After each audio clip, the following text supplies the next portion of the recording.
ವಿದ್ಯಾ ಕುಂತಾರ ನಾನು ಬರ್ತೇವೆ ನಾವು ಬಾಯ್ ಬಾಯ್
ಬದುಕಿದೆ ಇಂದದ ಚಂದ್ರಯ್ಯ ಹಾಲು ಧರಿಸಿ ಬದುಕಿದೆ ಕೂದಲ ಸಂಗಯ್ಯ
ಶಿವಸಂಚಾರ ಸಾಣೆಹಳ್ಳಿ ಈ ಕಲಾವಿದರಿಂದ ಇದೀಗ ನಾವು ಸುಶ್ರಾವ್ಯವಾಗಿ ವಚನ ಗಾಯನವನ್ನು ಕೇಳಿದೆವು. ಸ್ನೇಹಿತರೆ, ವಚನಗಳು ನೇರವಾಗಿ ನಮ್ಮ ಹೃದಯವನ್ನ ತಟ್ಟುವ ರೀತಿಯಲ್ಲಿ ಶರಣರು ರಚನೆ ಮಾಡಿದ್ದಾರೆ. ಅದನ್ನ ಸರಿಪಡಿಸುವುದು ಮಾನವ ಗುಣ, ಸರಿ ಇದ್ದದ್ದನ್ನ ಕೆಡಿಸುವುದು ದಾನವ ಗುಣ. ಕಸದಲ್ಲಿ ರಸ ಹುಟ್ಟಿಸುವುದು ಮಾನವ ಗುಣ, ರಸದಲ್ಲಿ ವಿಷ ಬೆರೆಸುವುದು ಅಸುರ ಗುಣ.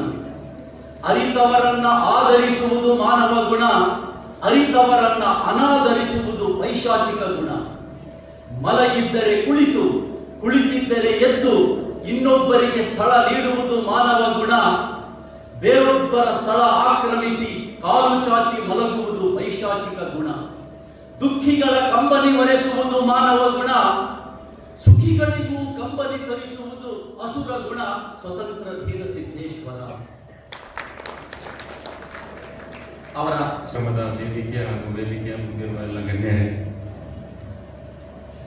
ಸಹೋದರ ಸಹೋದರಿಯರೇ ಮತ್ತು ಮಿತ್ರರೇ, ಕರ್ನಾಟಕ ರಾಜ್ಯ ಸರ್ಕಾರವು ವಿಶ್ವಗುರು ಬಸವಣ್ಣ ಅವರನ್ನು ಸಾಂಸ್ಕೃತಿಕ ನಾಯಕ ಅಂತ ಘೋಷಣೆ ಮಾಡಿರುವುದು ನಮಗೆಲ್ಲ ಗೊತ್ತಿರುವ ವಿಚಾರ.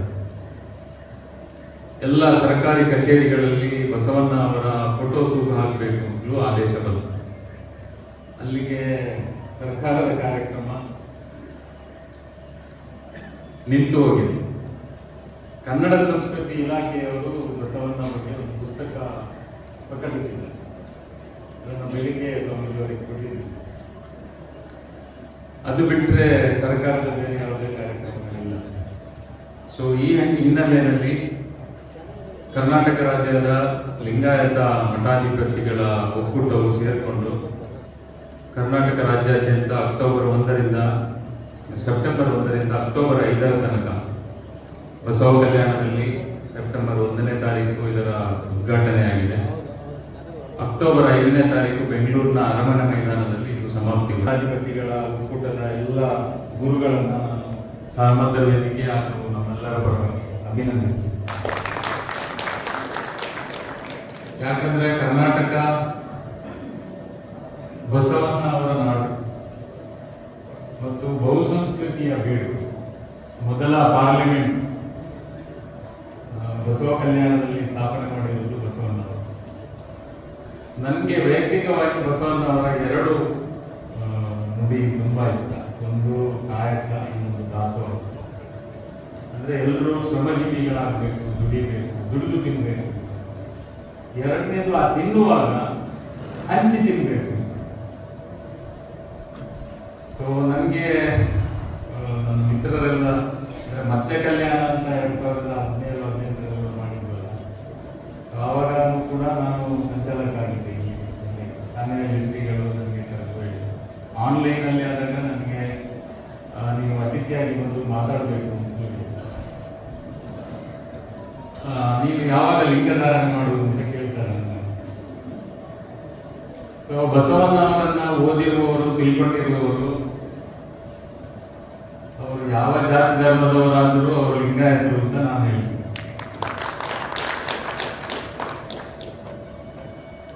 ಸೊ ನನಗೆ, ನಾನೊಬ್ಬ ಮುಸ್ಲಿಮನಾಗಿ 1500 ವರ್ಷಗಳ ಹಿಂದೆ ಪ್ರವಾದಿ ಏನು ಹೇಳಿದ್ರು ಅದು ಅವರ ಅರಬಿಯಲ್ಲಿ ಹೇಳಿದ್ರು, ಅದನ್ನು ಕನ್ನಡದಲ್ಲಿ ಬಸವಣ್ಣ ಅವರು ತುಂಬಾ ಸೊಗಸಾಗಿ ವಚನಗಳ ಮೂಲಕ ಹೇಳಿದ್ರು ಅಂತ ನನಗೆ ಅನಿಸುತ್ತೆ.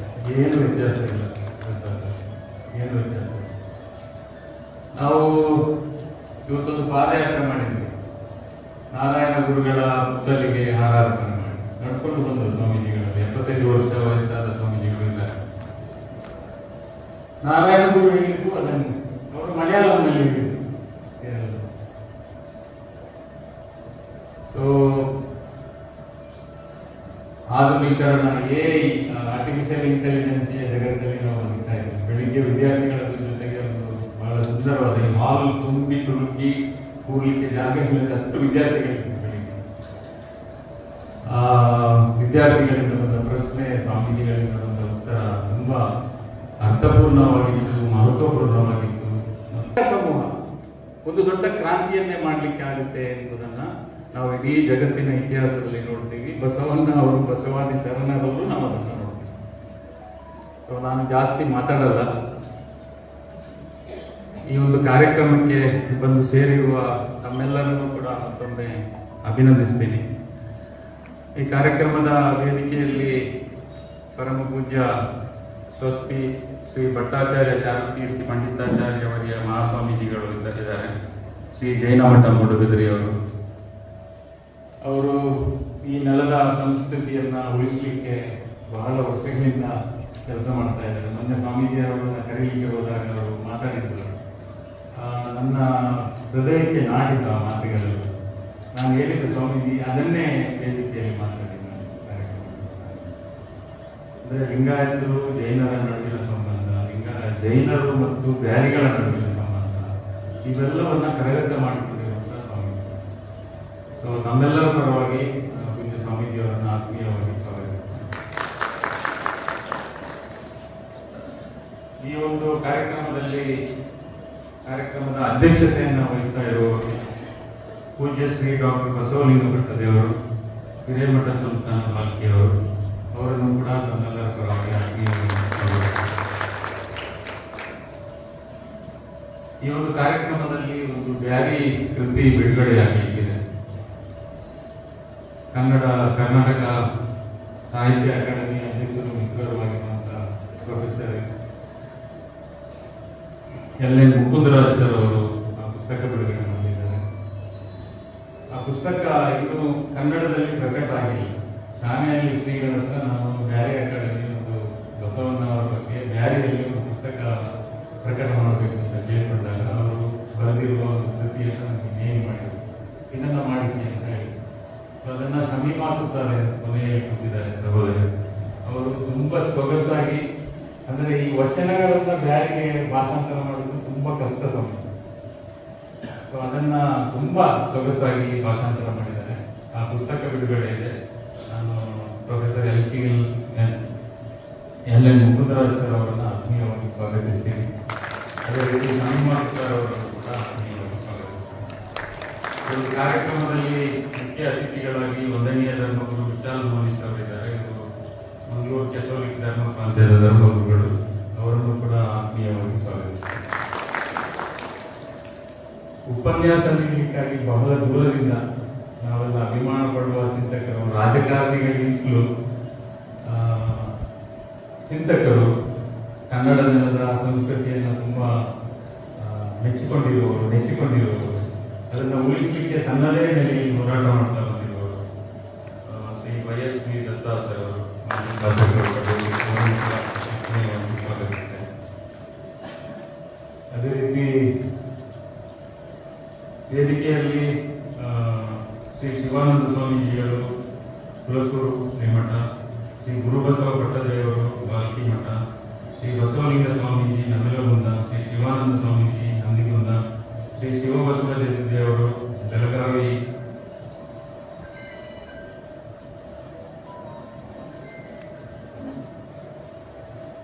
ಶ್ರೀ ಸಿದ್ದದೇವರು ಕಲಬುರಗಿ, ಬಸವಾನಂದ ದೇವರು ನಂದಿಗಟ್ಟಿ, ಶ್ರೀ ವೀರಭದ್ರ ಸ್ವಾಮೀಜಿ ರಾಯಚೂರು, ಶ್ರೀ ಬಸವರಾಜ ದೇವರು ಬಸವ ಕಲ್ಯಾಣ, ಶ್ರೀ ಮಹಾಂತ ಸಿದ್ದೇಶ್ವರ ಸ್ವಾಮೀಜಿ ಗಂಡಿಕ್ಲೇಶ ಮಹಾರಾಷ್ಟ್ರ, ಇವೆಲ್ಲರೂ ಉಪಸ್ಥಿತರಿದ್ದಾರೆ. ಅವರನ್ನು ಕೂಡ ಆತ್ಮೀಯವಾಗಿ ಗೌರವಪೂರ್ಣವಾಗಿ ಸ್ವಾಗತಿಸ್ತಾರೆ. ಈ ಒಂದು ಕಾರ್ಯಕ್ರಮದ ವೇದಿಕೆಯಲ್ಲಿ ನಮಗೆ ಸಹಭಾಗಿತ್ವವನ್ನು ನೀಡಿ ಸಹಕರಿಸಿರುವಂತಹ ಕರ್ನಾಟಕ ತುಳು ಅಕಾಡೆಮಿ ಅಧ್ಯಕ್ಷರಾಗಿರುವಂತಹ ರಾಮನಾಥ್ ರೆಡ್ಡಿ ಕಾಪಿಕಾಡ್ ಅವರಿದ್ದಾರೆ. ಅವರನ್ನು ಆತ್ಮೀಯವಾಗಿ ಸ್ವಾಗತಿಸಿದ್ದಾರೆ. ಕೊಂಕಣಿ ಅಕಾಡೆಮಿಯ ಸದಸ್ಯ ನವೀನ್ ಲೋಬೋ ಇಲ್ವಾ? ಸೊ ಕರಾವಳಿ ವೀರಶೈವ ಲಿಂಗಾಯತ ಕ್ಷೇಮಾಭಿವೃದ್ಧಿ ಸಂಘದ ಅಧ್ಯಕ್ಷರಾಗಿರುವಂತಹ ಶ್ರೀ ಗುರುಮೂರ್ತಿ ಅವರಿದ್ದಾರೆ. ಅದೇ ರೀತಿ ಅಖಿಲ ಭಾರತ ವೀರಶೈವ ಲಿಂಗಾಯತ ಮಹಾಸಭಾದ ಅಧ್ಯಕ್ಷರಾಗಿರುವಂತಹ ಶ್ರೀ ಬಸವರಾಜ್ ಸರ್ ಅವರಿದ್ದಾರೆ. ಬ್ರಹ್ಮಕುಮಾರಿ ಶ್ರೀ ಈಶ್ವರೀಯ ವಿದ್ಯಾಲಯದ ಮಾತಾ ವಿಶ್ವೇಶ್ವರಿ ಮಂಗಳೂರು ಪ್ರದೇಶ ಕೆಥೋಲಿಕ್ ಸಭಾದ ಅಧ್ಯಕ್ಷರಾಗಿರುವಂತಹ ಶ್ರೀ ಸಂತೋಷ್ ವಿಶ್ವಸ್ ಅವರಿದ್ದಾರೆ.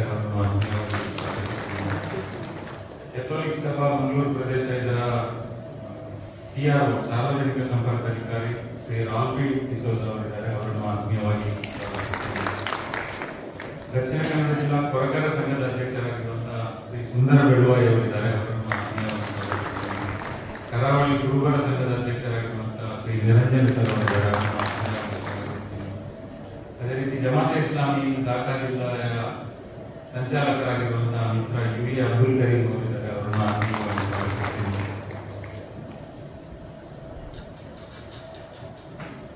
ಆಮಿ ಹಂಚಿ ಸಂಘಟನೆಯ ಅಧ್ಯಕ್ಷರು ಮಿತ್ರರು ಆಗಿರುವಂತಹ ಡೆನಿಸ್ ಡಿಸಿಲ್ ಅವರಿದ್ದಾರೆ. ಮಿತ್ರರು, ಹಿರಿಯರು, ಹೋರಾಟಗಾರರು ಆಗಿರುವಂತಹ ಕರ್ನಾಟಕ ದಲಿತ ಸಂಘರ್ಷ ಸಮಿತಿ ಕೃಷ್ಣಪ್ಪ ಅಭಿಮಾನಿಮನ ಇದರ ಅಧ್ಯಕ್ಷರಾಗಿರುವಂತಹ ದೇವದಾಸ್ ಕಡಪದ ಅಪ್ಪನ ಸಮಾಜ ಸೇವಾ ಸಂಘದ ಅಧ್ಯಕ್ಷರಾಗಿರುವಂತಹ ಶ್ರೀಯುತ ಮಲ್ಲೇಶ್ ಪಿ ಹಡಪದ ಅವರು ಇದ್ದಾರೆ. ಈ ಒಂದು ಕಾರ್ಯಕ್ರಮಕ್ಕೆ ಸಹಭಾಗಿತ್ವವನ್ನು ನೀಡಿರುವ ಎಲ್ಲ ಸಂಘ ಸಂಸ್ಥೆಗಳ ಪದಾಧಿಕಾರಿಗಳು, ಸದಸ್ಯರು, ಈ ಒಂದು ಕಾರ್ಯಕ್ರಮದಲ್ಲಿ ಸೇರಿರುವ ಎಲ್ಲ ಹಿರಿಯರು, ಮಾರ್ಗದರ್ಶಕರು, ಸಹೋದರ ಸಹೋದರಿಯರು, ಮಿತ್ರರು, ಮಕ್ಕಳು, ಎಲ್ಲರನ್ನು, ಪತ್ರಕರ್ತ ಮಿತ್ರರು ಎಲ್ಲರನ್ನು ಸ್ವಾಗತಿಸಿ ನನ್ನ ಮಾತುಗಳನ್ನು ನಿರ್ವಹಿಸುತ್ತೇನೆ. ಎಲ್ಲರಿಗೂ ಶರಣು. ಇದೊಂದು ರೀತಿ ಸರ್ವಧರ್ಮ ಸಾರ್ವಜನಿಕ ಸಮಾವೇಶ ಅಂತಲೇ ಹೇಳ್ಬೋದು. ಅದೇ ಮಣ್ಣು ಮಂದಿರ ಮಸೀದಿಯೊಳಗೆ, ಅದೇ ಕಲ್ಲು ಅದೇ ಮಣ್ಣು ಮಂದಿರ ಮಸೀದಿಯೊಳಗೆ ಅದೇ ಮೂಳೆ, ಅದೇ ಮಾಂಸ ಹಿಂದೂ ಮುಸ್ಲಿಮರೊಳಗೆ. ಅದೇ ಪ್ರೀತಿ, ಅದೇ ಪ್ರೇಮ ಎಲ್ಲ ಮನುಷ್ಯರೊಳಗೆ. ಈಶ್ವರ ಅಲ್ಲ, ಎಲ್ಲ ಒಂದೇ, ಅಂತರಂಗದ ಕಣ್ಣು ತೆರೆದವರಿಗೆ. ಹಾಗೆ ನಾವು ಅಂತರಂಗದ ಕಣ್ಣನ್ನು ತೆರೆದು ನೋಡಿದಾಗ ಸತ್ಯ ಕಣ್ಣೆದುರಿಗೆ ಬರುತ್ತೆ. ಅಂತಹ ಪರಿವರ್ತನೆ ಸಮಾಜದಲ್ಲಿ ಆಗಬೇಕು ಅನ್ನುವ ಸದುದ್ದೇಶದಿಂದ ಈ ಒಂದು ಬಸವ ಸಂಸ್ಕೃತಿ ಅಭಿಯಾನ ನಡೀತಾ ಇದೆ. ಇದು ಭಟ್ಟಾರಕ ಚಾರುಕೀರ್ತಿ ಪಂಡಿತಾಚಾರ್ಯವರ್ಯ ಮಹಾಸ್ವಾಮೀಜಿ ಅವರನ್ನ ಕೇಳಿಕೊಳ್ತಾ ಇದ್ದೇನೆ. ಉಪನ್ಯಾಸದ ಭಾಗಕ್ಕೆ ಬರೋಣ. ಇದೀಗ ಶ್ರೀ YSV ದತ್ತ ಅವರು ಹೆಸರಾಂತ ಚಿಂತಕರು ಮತ್ತು ಕಾರ್ಯಕ್ರಮ ಆಯೋಜನೆ ಆಗಿದೆ. ಈ ಸಹಮತ ವೇದಿಕೆ ಒಳಗಡೆಯಲ್ಲಿ ಮುಖ್ಯವಾಗಿ ಇವತ್ತು ಬಹಳ ನನಗೆ ಆಪ್ಟ್ ಅಂಡ್ ಅಪ್ರೋಪ್ರಿಯೇಟ್ ಅನಿಸೋದು ಈ ಕಾರ್ಯಕ್ರಮದಲ್ಲಿ ಇವತ್ತು ಬಸವಣ್ಣ ಒಂದು ಹಯಾನ್ ಅನ್ನುವಂಥ ಒಂದು ಬ್ಯಾರಿ ಕೃತಿ ಇವತ್ತು ಬಿಡುಗಡೆಯಾಗ್ತಾ ಇದೆ. ಪೂಜ್ಯ ಪಂಡಿತಾರಾಧ್ಯ ಗುರುಗಳ ಪುಸ್ತಕವನ್ನು ಬ್ಯಾರಿ ಭಾಷೆಗೆ ತರ್ಜುಮೆ ಮಾಡಿರುವ ಸೋದರಿಯವರಿದ್ದಾರೆ. ಅದನ್ನು ಬಿಡುಗಡೆ ಮಾಡೋಕ್ಕೆ ನನ್ನ ಆತ್ಮೀಯ ಗೆಳೆಯರು, ಕರ್ನಾಟಕ ಸಾಹಿತ್ಯ ಅಕಾಡೆಮಿಯ ಅಧ್ಯಕ್ಷರು ಆಗಿರುವ ಮುಕುಂದರಾಜ್ ಅವರು ಬಂದಿದ್ದಾರೆ. ಹಾಗಾಗಿ ಅವ್ರ ಮಾತನ್ನು ನೀವು ಕೇಳಬೇಕು. ಅವ್ರು ಸ್ವಲ್ಪ ಸಿಡಿಗುಂಡಿ ಥರ ಮಾತನಾಡೋರು, ಅವ್ರ ಮಾತನ್ನು ತಾವು ಕೇಳಬೇಕು. ಅವರು ಪುಸ್ತಕ ಬಿಡುಗಡೆ ಮಾಡ್ತಾರೆ, ಅದು ಇವತ್ತಿನ ವಿಶೇಷ. ನಿಮ್ಮೆಲ್ಲರಿಗೂ ಕೂಡ ಕ್ರಿಸ್ತನ ಪ್ರೇಮದ ಸಂದೇಶನ ನೀಡುವ ರೀತಿಯಲ್ಲಿ ಗುರುಗಳು ಮೋನಿಸ್ ಅವರು ಬಂದಿದ್ದಾರೆ. ಅವರಿಗೆ ನಾನು ಭಕ್ತಿಪೂರ್ವಕ ನಮಸ್ಕಾರಗಳನ್ನು ಅರ್ಪಿಸ್ತಾ ಇದ್ದೀನಿ.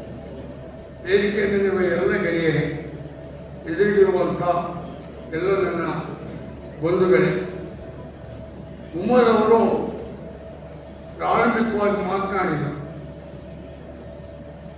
ಈ ದಿನ ಬಸವಣ್ಣನ ಸಂದೇಶ ನಾವು ಮುಟ್ಟಿಸುವ ಕೆಲಸ, ಪ್ರಚುರಪಡಿಸುವ ಕೆಲಸ ಮಾಡಬೇಕಾಗಿದೆ.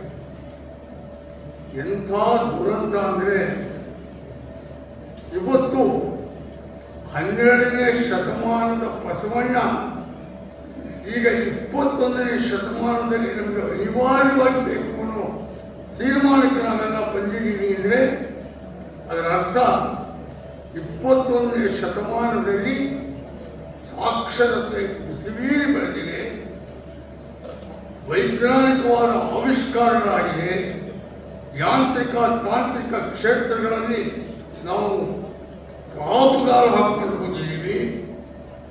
ಎಷ್ಟು ಮುಂದೆ ಹೋಗ್ಬಿಟ್ಟಿದ್ದೀವಿ ಅಂದರೆ ಆರ್ಟಿಫಿಷಿಯಲ್ ಇಂಟೆಲಿಜೆನ್ಸ್ ವರೆಗೆ ಹೊರಟೋಗ್ಬಿಟ್ಟಿದ್ದೀವಿ. ಕೈನಲ್ಲೇ ಒಂದು ಮೊಬೈಲಲ್ಲಿ ಜಗತ್ತನ್ನು ಕಾಣ್ತಾ ಇದ್ದೀವಿ.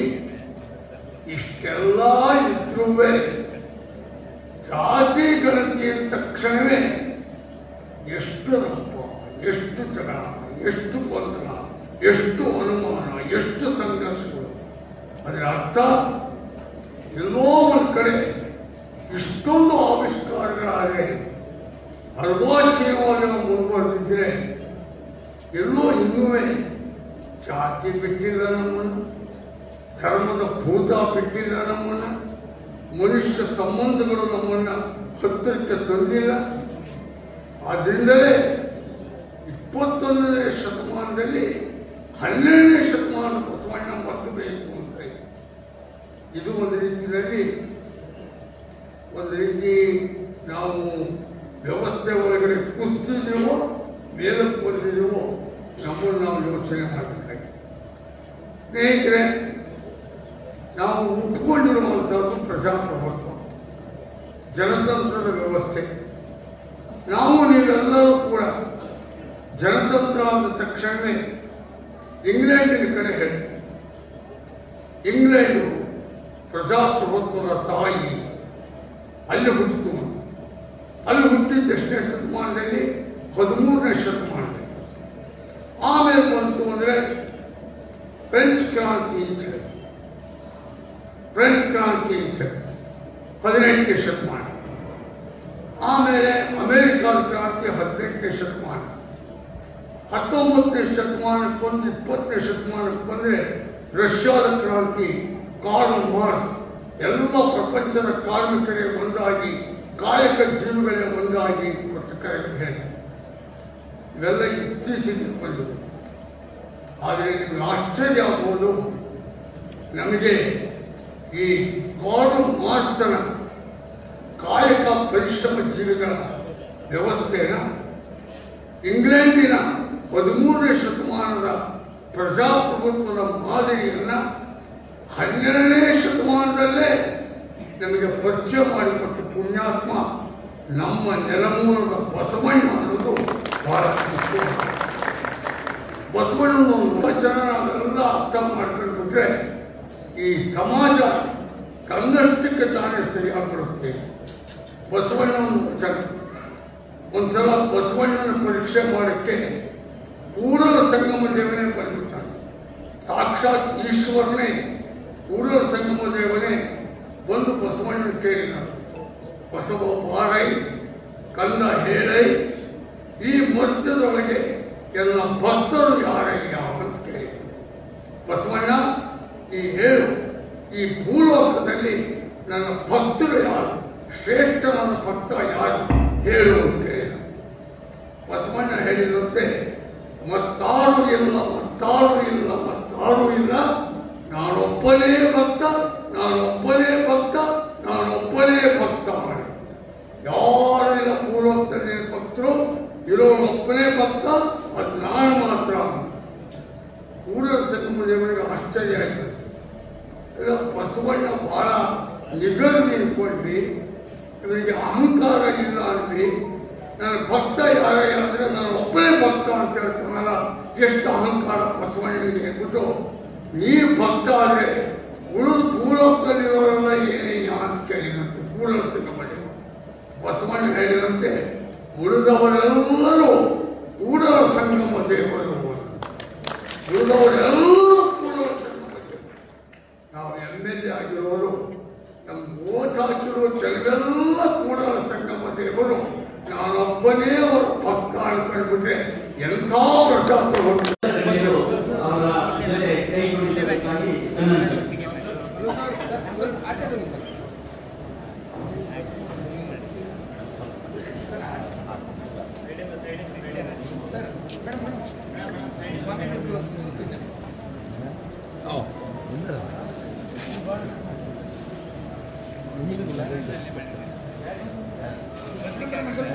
ವಚನ ಸಾಹಿತ್ಯವನ್ನ ನಮ್ಮ ದೇಶದ ಇತರೆ ಭಾಷೆಗಳಷ್ಟೇ ಅಲ್ಲ, ವಿದೇಶಿ ಭಾಷೆಗಳಲ್ಲೂ ಕೂಡ ವಚನಗಳು ಭಾಷಾಂತರಗೊಳ್ತಾ ಇವೆ.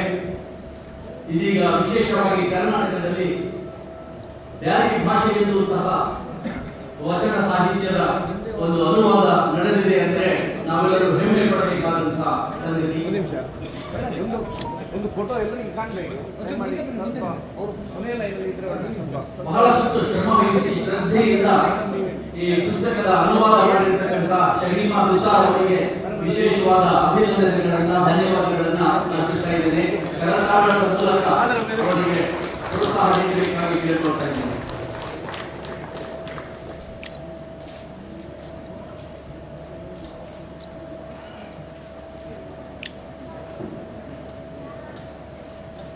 ನಮ್ಮ ಶಮೀಮಾ ದುತಾರ್ ಅವರು ಅನುವಾದ ಮಾಡಿರುವಂಥ ಬಸವಣ್ಣವರು ಹಯಾಮ್, ಬಸವಣ್ಣನವರ ಚಿಂತನೆಗಳು ಅಂತ ನಮ್ಮ ಉಮರ್ ಅದನ್ನು ಅನುವಾದ ಮಾಡಿ ನನಗೆ ಹೇಳಿದ್ರು. ಮತ್ತೆ ಈ ಪುಸ್ತಕವನ್ನು ಬಿಡುಗಡೆ ಮಾಡಬೇಕು ಅಂತ ಹೇಳಿ ನನ್ನನ್ನು ಇಲ್ಲಿ ಬರ್ಮಾಡ್ಕೊಂಡಿದ್ದು ನಮ್ಮ ತುಳು ಅಕಾಡೆಮಿಯ ತಾರಾನಾಥ್ ಅವರು ಮತ್ತು ಬ್ಯಾರಿ ಅಕಾಡೆಮಿಯ ಉಮರ್, ಈ ಥರದ ಗೆಳೆಯರು, ಇವರಿಗೆಲ್ಲರಿಗೂ ನಾನು ಕೃತಜ್ಞತೆ ಸಲ್ಲಿಸ್ತಾ ಇದ್ದೀನಿ. ತುಂಬ ಜನ ವೇದಿಕೆ ಮೇಲೆ ಇದ್ದಾರೆ, ಎಲ್ಲರೂ ಹೆಸರು ಹೇಳೋಕ್ಕಾಗ್ತಾ ಇಲ್ಲ.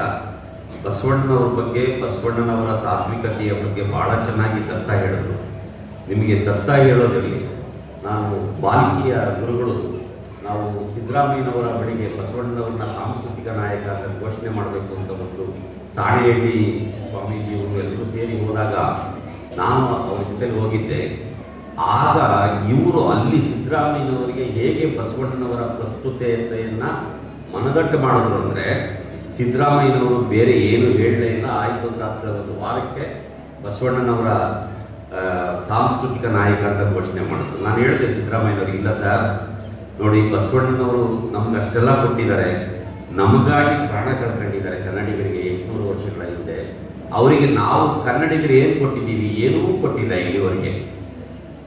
ಒಂದು ಸಾಂಸ್ಕೃತಿಕ ನಾಯಕ ಅಂತ ಘೋಷಣೆ ಮಾಡೋದ್ರ ಮೂಲಕ ಬಸವಣ್ಣನವರಿಗೆ ಏನು ಲಾಭ ಇಲ್ಲ, ಕನ್ನಡಿಗರಾದ ನಮಗೆ ಒಂದು ಹೆಗ್ಗಳಿಕೆ ಬರ್ತದೆ, ನೀವು ಮಾಡಬೇಕು ಅಂತ ಹೇಳಿದೆ. ಆಮೇಲೆ ಅತ್ಲಾಗೆ 1 ವಾರಕ್ಕೆ ಮುಖ್ಯಮಂತ್ರಿಗಳು ಬಸವಣ್ಣನವ್ರನ್ನ ಸಾಂಸ್ಕೃತಿಕ ನಾಯಕ ಅಂತ ಘೋಷಣೆ ಮಾಡೋದು. ನನ್ನ ಪ್ರಕಾರ ನಿಜವಾಗಲೂ ಬಸವಣ್ಣ ಕೇವಲ ಸಾಂಸ್ಕೃತಿಕ ನಾಯಕ ಅಲ್ಲ, ಆದರೆ ಜಗತ್ತಿನ ಶಾಂತಿಯ ನಾಯಕ, ಚಿಂತನೆಯ ನಾಯಕ, ನಿಜವಾದ ವಿಶ್ವಗುರು ಬಸವಣ್ಣನೇ ಹೊರತು ಬೇರೆಯವರು ಯಾರೂ ಅಲ್ಲ. ವಿಶ್ವಗುರು ಬಸವಣ್ಣ, ಅಣ್ಣ ಬಸವಣ್ಣ. ಮತ್ತು ವಿಶ್ವವಂತೆ ಪಸರಿಸಿ ನುಡಿದಂತೆ ನಡೆಯುವ ಕಾಯಕವನ್ನು ಮಾಡಿ ತೋರಿಸಿದವರು ಬಸವೇಶ್ವರರು. ಅದಕ್ಕಾಗಿ ಬಾ ಅಂದರೆ ಬರಲಿ, ಭಾರತದಲ್ಲಿ ಸಾ ಅಂದರೆ ಸಹಿತವಾಗಿರುವುದು, ವ ಅಂದರೆ ವರಿಸುವಂಥದ್ದು. ಈ ಭಾರತ ದೇಶದಲ್ಲಿ ಯಾವ ಒಂದು ಪರಂಪರೆ ವಿಶಿಷ್ಟವಾಗಿತ್ತು ಅದೆಲ್ಲವೂ ಕೂಡ ಒಪ್ಪುವ ಹಾಗೆ ಎಲ್ಲರ ಒಳಗೆ ಬರಬೇಕು ಅನ್ನೋ ಒಂದು ತುಡಿತ ಇದ್ದಂಥ ಬಿಜ್ಜಳನ ರಾಜ್ಯದ ಸಂಪತ್ತನ್ನು ಸರಿಯಾದ ಕ್ರಮದಲ್ಲಿ ಜ್ಞಾನಕ್ಕಾಗಿ ಸದ್ಬಳಕೆ ಮಾಡಿದಂಥ ಪುಣ್ಯಾತ್ಮ ಬಸವೇಶ್ವರ ಅಂತ ಹೇಳಿದ್ರೆ ತಪ್ಪಾಗ್ಲಿಕ್ಕಿಲ್ಲ. ಮತ್ತು ಒಂದು ವಿಶೇಷ, ಜಂಗಮರಿಗೂ ಜೈನರಿಗೂ ಬಹಳ ಒಂದು ನಂಟು ಇದೆ. ಅದೇ ರೀತಿಯಾಗಿ ಹಿಂದೂ ಧರ್ಮದ ಯಾವೆಲ್ಲ ಉಪಜಾತಿ ಜಾತಿಗಳಿವೆಯೋ ಅಲ್ಲೇ ಅವೆಲ್ಲವನ್ನು ಒಂದು ಮಾಡಿದಂತ ಒಂದು ಕ್ರಾಂತಿಕಾರಿ ಪುರುಷ ಅದು ಬಸವೇಶ್ವರರು ಅಂತ ಹೇಳಿದ್ರೆ ತಪ್ಪಾಗ್ಲಿಕ್ಕಿಲ್ಲ. ನಾವೀಗ ಜಾತಿ ಅಂತೇಳಿ ಜಾತಿಗಳಿಂದ ಹೋಗಿದ್ದೇವೆ, ಆದ್ರೆ ಇದು ಒಂದೇ ಜಾತಿ ಅಂತ ಹೇಳಿದವನು ಪಂಪ ಬಿಟ್ರೆ ಆನಂತರ ಬಸವೇಶ್ವರ. ಹಾಗಾಗಿ ಸಮೋಸನ ಮಂಟಪದಲ್ಲಿ ಏನು ಜ್ಞಾನವನ್ನು ಭಗವಾನ್ ಮಹಾವೀರ ಸ್ವಾಮಿ ಕೊಟ್ಟರು ಅದನ್ನು ಅನುಭವ ಮಂಟಪದ ಮೂಲಕ ವಚನಗಳಲ್ಲಿ, ಭಾಷೆಗಳಲ್ಲಿ ಮಾತ್ರ ಸಂಸ್ಕೃತ ಭೂಯಿಷ್ಠವಾದಂಥದ್ದು, ಪ್ರಾಕೃತ ಭೂಯಿಷ್ಠವಾದದ್ದನ್ನು ಕನ್ನಡದ ಪದಗಳಲ್ಲಿ ತಿಳಿಸಿ ಹೇಳಿದಂತ ಮಹಾನ್ ತತ್ವವನ್ನ ಸಾಮಾನ್ಯರಿಗೂ ತಲುಪಿಸಿದಂತ ಒಬ್ಬ ಕ್ರಾಂತಿಕಾರಕ ಪುರುಷ ಬಸವೇಶ್ವರರು. ಇದನ್ನೇ ಇವತ್ತು ಬಹಳ ಒಳ್ಳೆಯ ರೂಪದಲ್ಲಿ ಹೇಳುವುದಾದ್ರೆ, ಜ್ಞಾನದ ಬಲದಿಂದ ಅಜ್ಞಾನದ ಕೇಡು, ತಮಾಂಧದ ಕೇಡು ಜ್ಯೋತಿಯ ಬಲದಿಂದ. ಜ್ಯೋತಿ ಎಲ್ಲಿರ್ತದೆ ಅಲ್ಲಿ ಅಂಧಕಾರ ನಷ್ಟವಾಗ್ತದೆ. ಅದೇ ರೀತಿಯಾಗಿ ಸತ್ಯದ ಬಲದಿಂದ ಅಸತ್ಯದ ಕೇಡು, ಪರುಷದ ಬಲದಿಂದ ಅವಲೋಹದ ಕೇಡು, ಕೂಡಲ ಸಂಗಮ ಶರಣರ ಅನುಭವದಿಂದ. ಇವತ್ತು ತುಂಬಾ ಜನ ಶರಣರು ಬಂದಿದ್ದಾರೆ, ನಾವೆಲ್ಲರೂ ಸೇರಿದವರು ಶರಣರಲ್ಲಿ ಅಂತ. ಹಾಗಾಗಿ ಇವರ ಅನುಭವದಿಂದ ನಮ್ಮ ಭವದ ಕೇಡು ಅಂತ ಹೇಳಿದ್ದಾರೆ. ಈ ಭವವನ್ನೇ ದಾಟಬಲ್ಲಂತ ಒಂದು ಶಕ್ತಿ ಇದೆ ಜ್ಞಾನಕ್ಕೆ ಅನ್ನೋದನ್ನು ತಿಳಿ ಹೇಳಿದಂತ ಮಹಾನ್ ಪುರುಷ ಬಸವ. ನಾವು ನೀವೆಲ್ಲ 10 ನಿಮಿಷವೋ 20 ನಿಮಿಷವೋ ಮಾತಾಡಿ ಹೋಗ್ತೇವೆ, ಆದ್ರೆ ಬಸವ ತತ್ವ ಹಾಗಲ್ಲ. ಬಸವನ ಆ ಒಂದು ಕ್ರಾಂತಿಕಾರಿಕ ಬದುಕು ಅಷ್ಟು ಸುಲಭದ್ದಲ್ಲ. ಬಿಜ್ಜಳನ ಸಂದರ್ಭದಲ್ಲಿ ಬಿಜ್ಜಳನಿಗೂ ಕೂಡ ಬೇಕಾದಷ್ಟು ಭಂಡಾರಿ ಬಸವಣ್ಣ ಭಂಡಾರ ನೋಡ್ಕೊಳ್ತಾ ಇದ್ದವನೇ ವಿತ್ತ ಮಂತ್ರಿ, ಅದು ಬಸವೇಶ್ವರ. ಅವನ ಕಿರೀಟವನ್ನು ನೋಡಿದ್ರೆ ಗೊತ್ತಾಗ್ತದೆ. ಆದ್ರೆ ಎಂತ ಸರಳತೆಯನ್ನು ತೋರಿಸಿದ್ರು. ಜಾತಿ ಅಂತ ಹೇಳ್ತೇವೆ ನಾವು, ಆದ್ರೂ ನಾವು ನಮ್ಮವರು ಅಂತ ಹೇಳುವ ಭಾವನೆಯನ್ನು ಬಿಡಲಿಕ್ಕೆ ಆಗುವುದಿಲ್ಲ. ಸಾಧಾರಣ ನಿಷ್ಠೆ, ಪರಧರ್ಮ ಸಹಿಷ್ಣುತೆ ಬೇಕು. ಆದ್ರೆ ಆ ಕಾಲಘಟ್ಟದಲ್ಲಿ ಅವನು ಜಾತಿ ಎಲ್ಲ ಒಂದೇ ಅಂತ ಹೇಳುವಾಗ ಇಡೀ ರಾಜ್ಯದಲ್ಲಿ ತಲ್ಲಣ ಆಗ್ತದೆ. ಸ್ವಾಮಿ ಬಹಳ ದೊಡ್ಡ ಒಂದು ಕ್ರಾಂತಿಕಾರ ನಿಲುವು ಅವನು ಬಸವೇಶ್ವರರು. ಎಲ್ಲರೂ ಒಂದೇ ಅನ್ನುವ ಭಾವನೆ ಮಾತಾಡಲು ಸುಲಭ. ಈಗ ನಾವು ಮುಖ್ಯಮಂತ್ರಿಗಳಿಗೆ ಬೈತೇವೆ, ಪ್ರಧಾನಮಂತ್ರಿಗಳಿಗೆ ಬೈತೇವೆ, ಏನು ಹೇಳಿದ್ರು ಅವರಿಗೆ ತವಕ ಚಲನಗಳು ಎಷ್ಟಿವೆ ಅನ್ನೋದನ್ನು ನಾವು ತಿಳ್ಕೊಳ್ಳುವುದಿಲ್ಲ. ಅವರಿಗೊಂದು ಮನಸ್ಸಿದೆ ಅನ್ನೋದನ್ನು ತಿಳ್ಕೊಳ್ಳುವುದಿಲ್ಲ. ಈ ಜಗತ್ತಿನ ಒಂದು ದೊಡ್ಡ ಕ್ರಾಂತಿಯನ್ನು 12ನೇ ಶತಮಾನದಲ್ಲಿ ಮಾಡಿದ್ದು ಅದು ಕನ್ನಡದ ನೆಲ. ಈ ಕನ್ನಡದ ನೆಲದ ಉಸಿರನ್ನು ಇವತ್ತಿನವರೆಗೂ ಕೂಡ ಗಟ್ಟಿಯಾಗಿ ನೆಲೆಯೂರುವಂತೆ ಮಾಡಿದಂತ ಕೀರ್ತಿ ಅದು ಬಸವೇಶ್ವರರಿಗೆ ಸಲ್ಲುವಂಥದ್ದು. ಅದನ್ನು ಸರ್ಕಾರ ಒಪ್ಪಿ ಇವತ್ತು ನಮ್ಮ ಲಿಂಗಾಯತ ಮಠಗಳು ಅದಕ್ಕೆ ಒಗ್ಗಟ್ಟಾಗಿ ಇವತ್ತು ಈ ಕಾರ್ಯಕ್ರಮವನ್ನು ಕರಾವಳಿ ಭಾಗದಲ್ಲಿ ಮಾಡ್ತಾ ಇರುವುದು ನಿಜವಾಗಿ ಹೆಮ್ಮೆಯ ಸಂಗತಿ. ಎಲ್ಲ ಪೂಜ್ಯರಿಗೆ ಅಭಿನಂದನೆಗಳನ್ನು ಹೇಳ್ತೇವೆ. ಈ ತವಕ ತಲ್ಲಣಗಳ ಮಧ್ಯೆ 12ನೇ ಶತಮಾನದಲ್ಲಿ ನಮಗೆ ಕಿರಂ ನಾಗರಾಜರವರು, ಕೀರ್ತಿನಾಥ ಕುರ್ತಕೋಟಿಯವರು, ನಮ್ಮ ಸುಬ್ಬಣ್ಣರವರು, ಕೆ.ವಿ. ಸುಬ್ಬಣ್ಣರವರು, ಡಾಕ್ಟರ್ ಅನಂತಮೂರ್ತಿಯವರು, ಲಂಕೇಶ್ ರವರು, ಇವರೆಲ್ಲ ನಾವು ಸಾಹಿತ್ಯದ ವಿದ್ಯಾರ್ಥಿಗಳಾಗಿದ್ದಾಗ 12ನೇ ಶತಮಾನದ ಆಗ ಓದುವ ಪಾಠ ಚೈತ್ರ ಯಾವುದು ಅದರೆಲ್ಲ ಬ್ಯಾನ್ ಮಾಡುವಂತ ಒಂದು ದೊಡ್ಡ ಕ್ರಾಂತಿ ನಡೀತಾ ಇತ್ತು. ನಾವು ಆವಾಗ ವಿದ್ಯಾರ್ಥಿ ಆಗಿದ್ದು 88, 90ರ ದಶಕ, 90, 92ರ ದಶಕದಲ್ಲಿ ಶಿವರಾಮ್ ಕಾರಂತರ ಪಾಠ್ಯವು ಕೂಡ ಒಂದು ಬ್ಯಾನ್ ಆಗುವಂತಹ ಸಂದರ್ಭ. ಈ ಸಂದರ್ಭದಲ್ಲಿ ನಾವೆಲ್ಲ ಓದ್ತಾ ಇದ್ದೆವು. ನಮ್ಮ ಶಿವರುದ್ರಪ್ಪನವರು ಇನ್ನೊಬ್ರು ಮಹಾಚೈತ್ರವ ಯಾವುದೊಂದು ಪುಸ್ತಕ ಅದನ್ನು ಬರೆದವರು ಕೇಂದ್ರ ಸಾಹಿತ್ಯ ಅಕಾಡೆಮಿಯ ಅಧ್ಯಕ್ಷರಾಗಿದ್ದರು. ಅವರು ಮೊನ್ನೆ ಜ್ಞಾನಪೀಠ ಪ್ರಶಸ್ತಿ ವೀರಪ್ಪಮಯ್ಯ ಅವರ ಮಾಯನ ಪುಸ್ತಕ ಶಿವಪ್ರಕಾಶ್ ಅವರು ನಮಗೆ ಡೆಲ್ಲಿಯಲ್ಲಿ ಸಿಕ್ಕಿದ್ರು. ಆ ಪುಸ್ತಕ ಬಿಡುಗಡೆ ಸಂದರ್ಭದಲ್ಲಿ ಅವರಿದ್ರು, ನಾವು ಹೇಳಿದ್ದೆವು ನಾವು ವಿದ್ಯಾರ್ಥಿಗಳಾಗಿದ್ದಾಗ ನಿಮ್ಮ ಪುಸ್ತಕವನ್ನು ಓದ್ತಾ ಇದ್ದೇವೆ ಕುತೂಹಲದಿಂದ. ಈ ನಮ್ಮ ಮಠಮಾನ್ಯಗಳು ಯಾವಾಗಲೂ ಸಾಹಿತ್ಯವನ್ನು ವಿರೋಧಿಸುವುದಿಲ್ಲ. ಆ ಕಾಲದಲ್ಲಿ ರತ್ನಾಕರವರ್ಣಿಗೂ ಕೂಡ ಒಂದು ಕಾಲಘಟ್ಟದಲ್ಲಿ ಯಾವುದೋ ಪುರಾಣದಲ್ಲಿ ಕೆಲವು ಅಂಶಗಳನ್ನು ತೆಗಿಬೇಕು ಅಂತ ಹೇಳಿ ಜಿಜ್ಞಾಸೆ ಆಗ್ತದೆ ಕವಿಯೊಟ್ಟಿಗೆ. ಆಗ ಅವರು ಒಂದು ಸಲ ಜೈನ ಧರ್ಮವನ್ನು ಬಿಟ್ಟು ಶರಣ ಧರ್ಮವನ್ನು ಸ್ವೀಕಾರ ಮಾಡ್ತಾರೆ. ಅಂತಹ ಸಂದರ್ಭದಲ್ಲಿ ಅವರು ವಿಶೇಷವಾದಂತ ನಮ್ಮ ಶರಣ ವಚನಗಳ ಒಂದು ಕೃತಿಯನ್ನು ರಚನೆ ಮಾಡ್ತಾರೆ. ಹಾಗಾಗಿ ಶರಣರಿಗೂ ಜೈನರಿಗೂ ಬಹಳ ದೊಡ್ಡ ಸಂಬಂಧ ಇದೆ. ಸಾಹಿತ್ಯದಲ್ಲಿ, ಸಂಸ್ಕೃತಿಯಲ್ಲಿ, ರಾಜ್ಯಾಡಳಿತದಲ್ಲಿ ಎಲ್ಲವೂ ಇದೆ. ಆದರೂ ಈ ದಕ್ಷಿಣ ಕನ್ನಡ ಜಿಲ್ಲೆಯಲ್ಲಿ ಯಾವ ಹೋರಾಟವೂ ಕೂಡ ಈ ನಿಟ್ಟಿನಲ್ಲಿ ಇಲ್ಲ. ಇಲ್ಲಿ ಎಲ್ಲಾ ಧರ್ಮಗಳು ನಾವು ಒಂದೇ ಅಂತ ಹೇಳಿದಂತ ತುಳುನಾಡಿನ ಧರ್ಮ ಇದೆ ಅಲ್ಲ, ಇದು ಬಸವೇಶ್ವರರು ಹೇಳಿದಂತ ಕೃತಿಯನ್ನು ಭೂತಾಳ ಪಾಂಡ್ಯನ ಕಾಲದಲ್ಲಿ ನಡೆಸಿದಂತ ಕೀರ್ತಿ ನಮ್ಮ ಮಣ್ಣಿಗಿದೆ. ಹಾಗಾಗಿ ನಮಗೆ ಬಸವ ಬಹಳ ಆಪ್ತರಾಗ್ತಾರೆ. ಇಲ್ಲಿ ದ್ವೈತವೂ ಬರಲಿ, ಅದ್ವೈತವೂ ಬರಲಿ, ಜೈನವೂ ಬರಲಿ, ಶರಣವೂ ಬರಲಿ, ಎಲ್ಲರೂ ಬರಲಿ, ನಾವೆಲ್ಲರೂ ಬ್ಯಾರಿಗಳು ಬರಲಿ, ಎಲ್ಲರೂ ಬರಲಿ, ಕ್ರೈಸ್ತರು ಬರಲಿ ಅಂತ ಕರೆಯುವಂತ ಒಂದು ಮಣ್ಣಿನ ಗುಣ ಈ ನಮ್ಮ ನಾಡಿಗಿದೆ.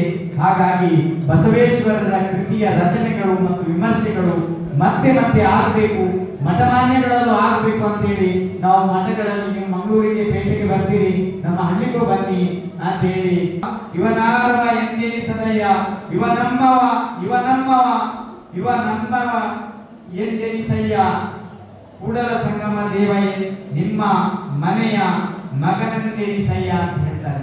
ಎಂಥ ಒಂದು ಒಳ್ಳೆಯ ಮಾತು. ಹಿಂದೆ ಹೇಳಿ ಎಂದು ಬನೋಡ್ಕಿ ಇವೆ ನಮ್ಮ ಇಲ್ಲದ ಮಗೆ ಅಂತ ಹೇಳುವಾಗ ತುಳುವಿನಲ್ಲಿ ನಮ್ಮ ಭಾಷೆ ಯಾವಾಗ ನಮಗೆ ಬಹಳ ಹತ್ತಿರ ಆಗ್ತದೆ. ವಚನಗಳು ಕರ್ನಾಟಕದಲ್ಲಿ ಸಂಸ್ಕೃತ ಭೂಯಿಷ್ಠವಾಗಿದ್ದಂತಹ ಸಂದರ್ಭದಲ್ಲಿ ಅದನ್ನು ಜನರ ಭಾಷೆಯಾಗಿ ಭಗವಾನ್ ಮಹಾವೀರರು ಅದನ್ನೇ ಮಾಡಿದ್ದು. ದಿಟ್ಟು ಸತ್ಯ, ಅಹಿಂಸೆ, ಅಚೌರ್ಯ, ಅಪರಿಗ್ರಹ, ಬ್ರಹ್ಮಚರ್ಯ ಅಂತ ಜೈನ ಧರ್ಮದ ತತ್ವ. ಅದನ್ನೇ ಕಲಬೇಡ, ಕೊಲಬೇಡ, ಹುಸಿಯ ನುಡಿಯಲು ಬೇಡ, ಇದರ ಹಡಿಯಲು ಬೇಡ, ನನ್ನ ಬಂಧಿಸಬೇಡ, ಇದೇ ಅಂತರಂಗ ಶುದ್ಧಿ, ಇದೇ ಬಹಿರಂಗ ಶುದ್ಧಿ ಅಂತ ಬಹಳ ಸುಂದರವಾಗಿ ಬೇರೆ ಭಾಷೆಯಲ್ಲಿ ಇದನ್ನು ಅನುವಾದ ಮಾಡಿದ್ದಾರೆ.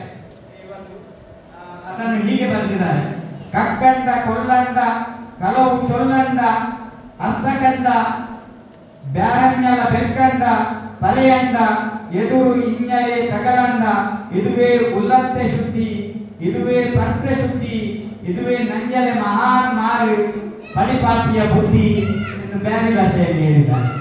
ನೋಡಿ ಎಂತ ಒಂದು ಅದ್ಭುತವಾದ ವಿಚಾರ.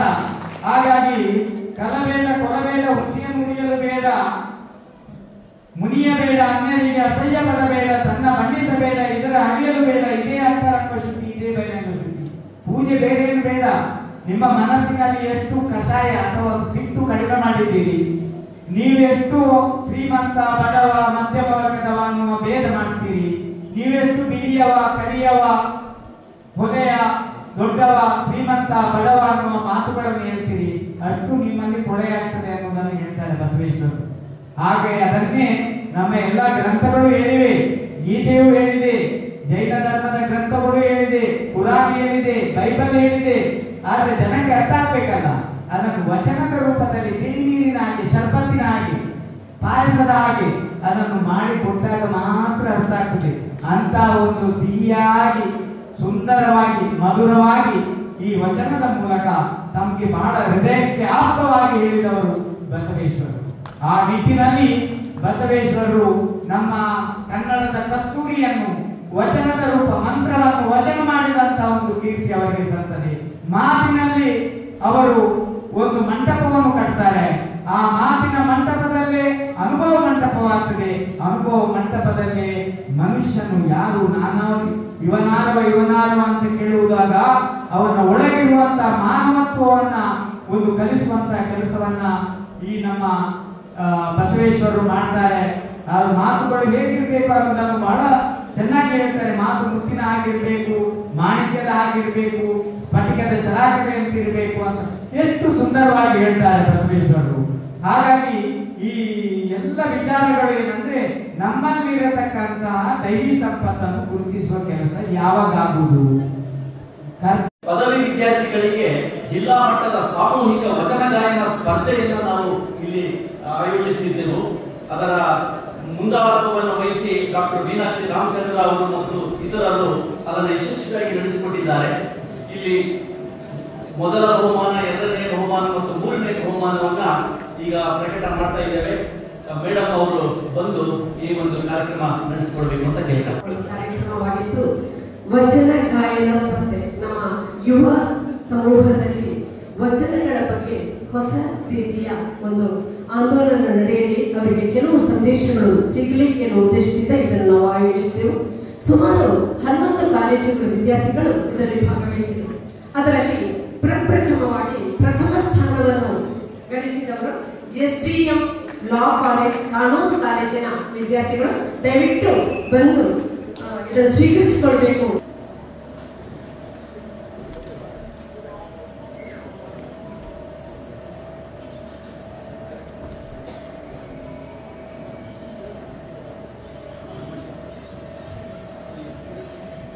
SDM ಲಾ ಕಾಲೇಜಿನ ವಿದ್ಯಾರ್ಥಿಗಳು ವಿಶೇಷ ಅಂದ್ರೆ ಹೇಳಲೇಬೇಕಾಗಿದೆ. ನಾವು ಇವರು ಕನ್ನಡ ವಿದ್ಯಾರ್ಥಿಗಳಲ್ಲ, ಇವರೆಲ್ಲರೂ ಮಲಯಾಳಂ ಕಲಿತ ವಿದ್ಯಾರ್ಥಿಗಳು.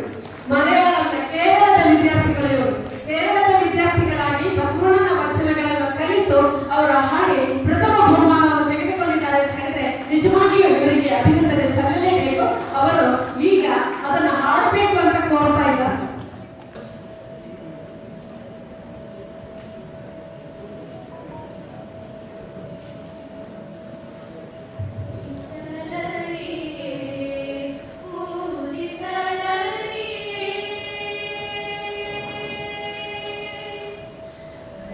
Salary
ವಿದ್ಯಾರ್ಥಿಗಳು ದಯವಿಟ್ಟು ತಮ್ಮ ಗುರುವನ್ನು ಪಡೆದುಕೊಳ್ಳಬೇಕು.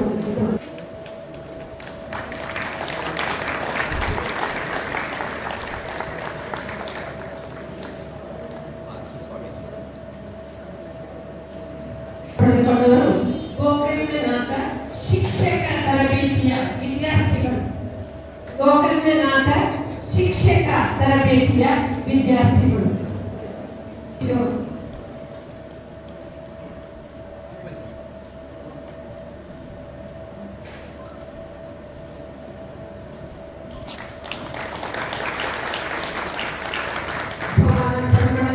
ಎಲ್ಲಾ ವಿದ್ಯಾರ್ಥಿಗಳಿಗೂ ಕೂಡ ಅಭಿನಂದನೆ. ಆಶೀರ್ವಚನ ಬಹಳ ದೂರದಿಂದ ಆಗಮಿಸಿರ್ತಕ್ಕಂತಹ ಶ್ರೀ ಶಿವಾನಂದ ಸ್ವಾಮೀಜಿ ಹಂದಿಗುಂದ ಅವರು ನಮ್ಮನ್ನು ಉದ್ದೇಶಿಸಿ ಆಶೀರ್ವಚನ. ಬಸವಾದಿ ಪ್ರವಚನದ ಸ್ಮರಣೆ ಮಾಡ್ತಾ ಇವತ್ತಿನ ಈ ಸಮಾರಂಭದ ವೇದಿಕೆ ಮೇಲೆ ಸಾನ್ನಿಧ್ಯವನ್ನು ಕಲಿಸಿರ್ತಕ್ಕಂಥ ಎಲ್ಲ ಪೂಜ್ಯರ ಶ್ರೀಪಾದಗಳಿಗೆ ಶರಣುಗಳನ್ನು ಹೇಳ್ತಾ ಈ ಕಾರ್ಯಕ್ರಮದ ವೇದಿಕೆ ಮೇಲೆ ಅಮೂಲ್ಯವಾಗಿರ್ತಕ್ಕಂಥ ಚಿಂತನೆಗಳನ್ನು ಹಂಚಿಕೊಂಡಿರ್ತಕ್ಕಂಥ ಸನ್ಮಾನ್ಯ ವೈಎಸ್.ವಿ. ದತ್ತ ಸರ್ ಅವರೇ ಹಾಗೂ ವೇದಿಕೆ ಮೇಲಿರ್ತಕ್ಕಂಥ ಎಲ್ಲ ಧರ್ಮಗಳ ಗೌರವಾನ್ವಿತ ಹಿರಿಯರೇ, ಸಭಿಕರೇ, ತಮ್ಮೆಲ್ಲರಿಗೂ ಶರಣಾರ್ಥಿ. ಇಲ್ಲಿಯವರೆಗೆ ಕಾರ್ಯಕ್ರಮ ಬಹಳ ಅರ್ಥಪೂರ್ಣವಾಗಿ ನಡೆದಿದೆ. ಬೆಳಗಿನಿಂದ ನಾವೇನಿಲ್ಲಿಗೆ ಮಂಗಳೂರಿಗೆ ಬಂದ್ವಿ, ಅವಾಗಿನಿಂದಲೂ ಗಮನಿಸ್ತಾ ಇದ್ದೇನೆ ನಿಮ್ಮ ಎಲ್ಲರಲ್ಲಿರ್ತಕ್ಕಂಥ ಈ ಒಂದು ಸಂಘಟನೆ ಮಾಡುವಲ್ಲಿ ತೋರ್ತಕ್ಕಂಥ ನಿಮ್ಮ ಉತ್ಸಾಹ, ನಿಮ್ಮ ಒಂದು ಶ್ರದ್ಧೆ ಖಂಡಿತವಾಗಲೂ ಬಹಳಷ್ಟು ಅರ್ಥಪೂರ್ಣವಾಗಿರ್ತಕ್ಕಂಥದ್ದು. ನಾವು ಬೆಳಗ್ಗೆ ನಮ್ಮನ್ನ ಬರಮಾಡಿಕೊಂಡಿರಲಿ, ಬಂದ ತಕ್ಷಣ ನೋಡಿದೆ ಈ ವೇದಿಕೆ, ಈ ಶಿಸ್ತು, ಈ ಅಚ್ಚುಕಟ್ಟು ಇದೆಲ್ಲ ನೋಡಿದ ಮೇಲೆ ನಮ್ಮ ಕಡೆಗೂ ಸಾಕಷ್ಟು ದೊಡ್ಡ ದೊಡ್ಡ ಸಭಾಭವನಗಳನ್ನು ನೋಡ್ತೀವಿ, ಆದರೆ ಎಷ್ಟು ಶಿಸ್ತು, ಸ್ವಚ್ಛ, ಅಚ್ಚುಕಟ್ಟು ಕಾಣಲಿಲ್ಲ. ಆ ಶಿಸ್ತು, ಸ್ವಚ್ಛತೆ, ಅಚ್ಚುಕಟ್ಟು ಎಲ್ಲಿದೆ ಅಂತಂದ್ರೆ ಮಂಗಳೂರಿನಲ್ಲಿ ಇದೆ ಅಂತ ಹೇಳಿದ್ರೆ ತಪ್ಪಾಗಲಿಕ್ಕಿಲ್ಲ. ಶಿಸ್ತು ಬಹಳ ನನಗೆ ಖುಷಿ ಅನಿಸ್ತು. ಈ ಸಭಾಭವನ, ನೀವು ಕೂತು ಕೇಳೋ ರೀತಿ ಇವೆಲ್ಲ ನೋಡಿದರೆ ನಾವು ಇನ್ನೊಂದು ದಿವಸ ಇಲ್ಲೇ ಕಾರ್ಯಕ್ರಮ ಮುಂದುವರಿಸಬೇಕಾಗಿತ್ತೇನೋ ಅಂತ ಹೇಳಿ ನನಗೆ ಅನಿಸ್ತು. ಅಷ್ಟು ಅಚ್ಚುಕಟ್ಟುತನವನ್ನು ನಾನು ಕಂಡೆ. ಎಲ್ಲಕ್ಕಿಂತಲೂ ಇವತ್ತು ಈ ಕಾರ್ಯಕ್ರಮ ಬೆಳಗಿನ ಮತ್ತು ವಿದ್ಯಾರ್ಥಿಗಳು ಸಂವಾದ ಕಾರ್ಯಕ್ರಮದಲ್ಲಿ ತೊಡಗಿಸಿಕೊಂಡ್ರು.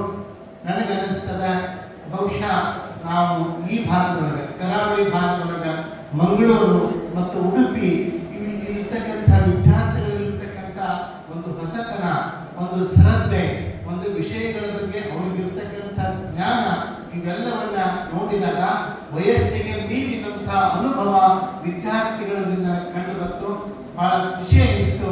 ಎಷ್ಟು ಚಂದ ಪ್ರಶ್ನೆ ಕೇಳಿದ್ರು ಅಂತಂದ್ರೆ ಕೇಳೋರು ಶರಣರು, ಹೇಳೋರು ದಾಟರು ಅನ್ನೋ ರೀತಿಯೊಳಗೆ ಅಷ್ಟು ಉತ್ತಮವಾದ ಪ್ರಶ್ನೆಗಳು ಮೂಡಿ ಬಂದು ಬಹಳ ಖುಷಿ ಆಯಿತು.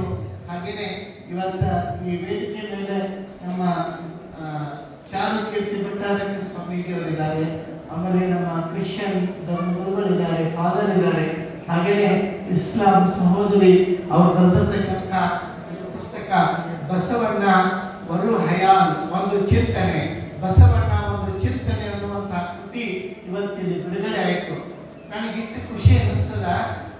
ಕರಾವಳಿಯ ಒಂದು ವಿಶೇಷತೆ ಏನು ಅಂತಂದ್ರೆ ನೋಡ್ರಿ, ಒಂದೊಂದು ಕಡೆಗೆ ಜಾತಿಯೊಳಗ, ಭಾಷೆಯೊಳಗ ಹೊಡೆದಾಡೋದನ್ನ ಕಾಣ್ತೀವಿ.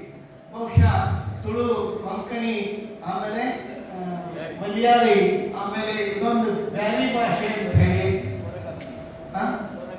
ಹೊರಗ ಎಷ್ಟು ಭಾಷೆಗಳು.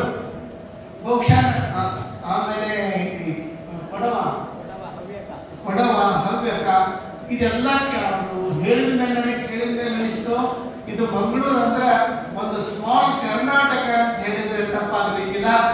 ಈ ಕರ್ನಾಟಕದ ಸಂಸ್ಕೃತಿಯನ್ನ ಗರ್ಭೀಕರಿಸಿಕೊಂಡಿರ್ತಕ್ಕಂಥ ಈ ಜಿಲ್ಲೆಯನ್ನ ನಾನು ವಿಶೇಷವಾಗಿ ಅಭಿನಂದಿಸ್ತೇನೆ.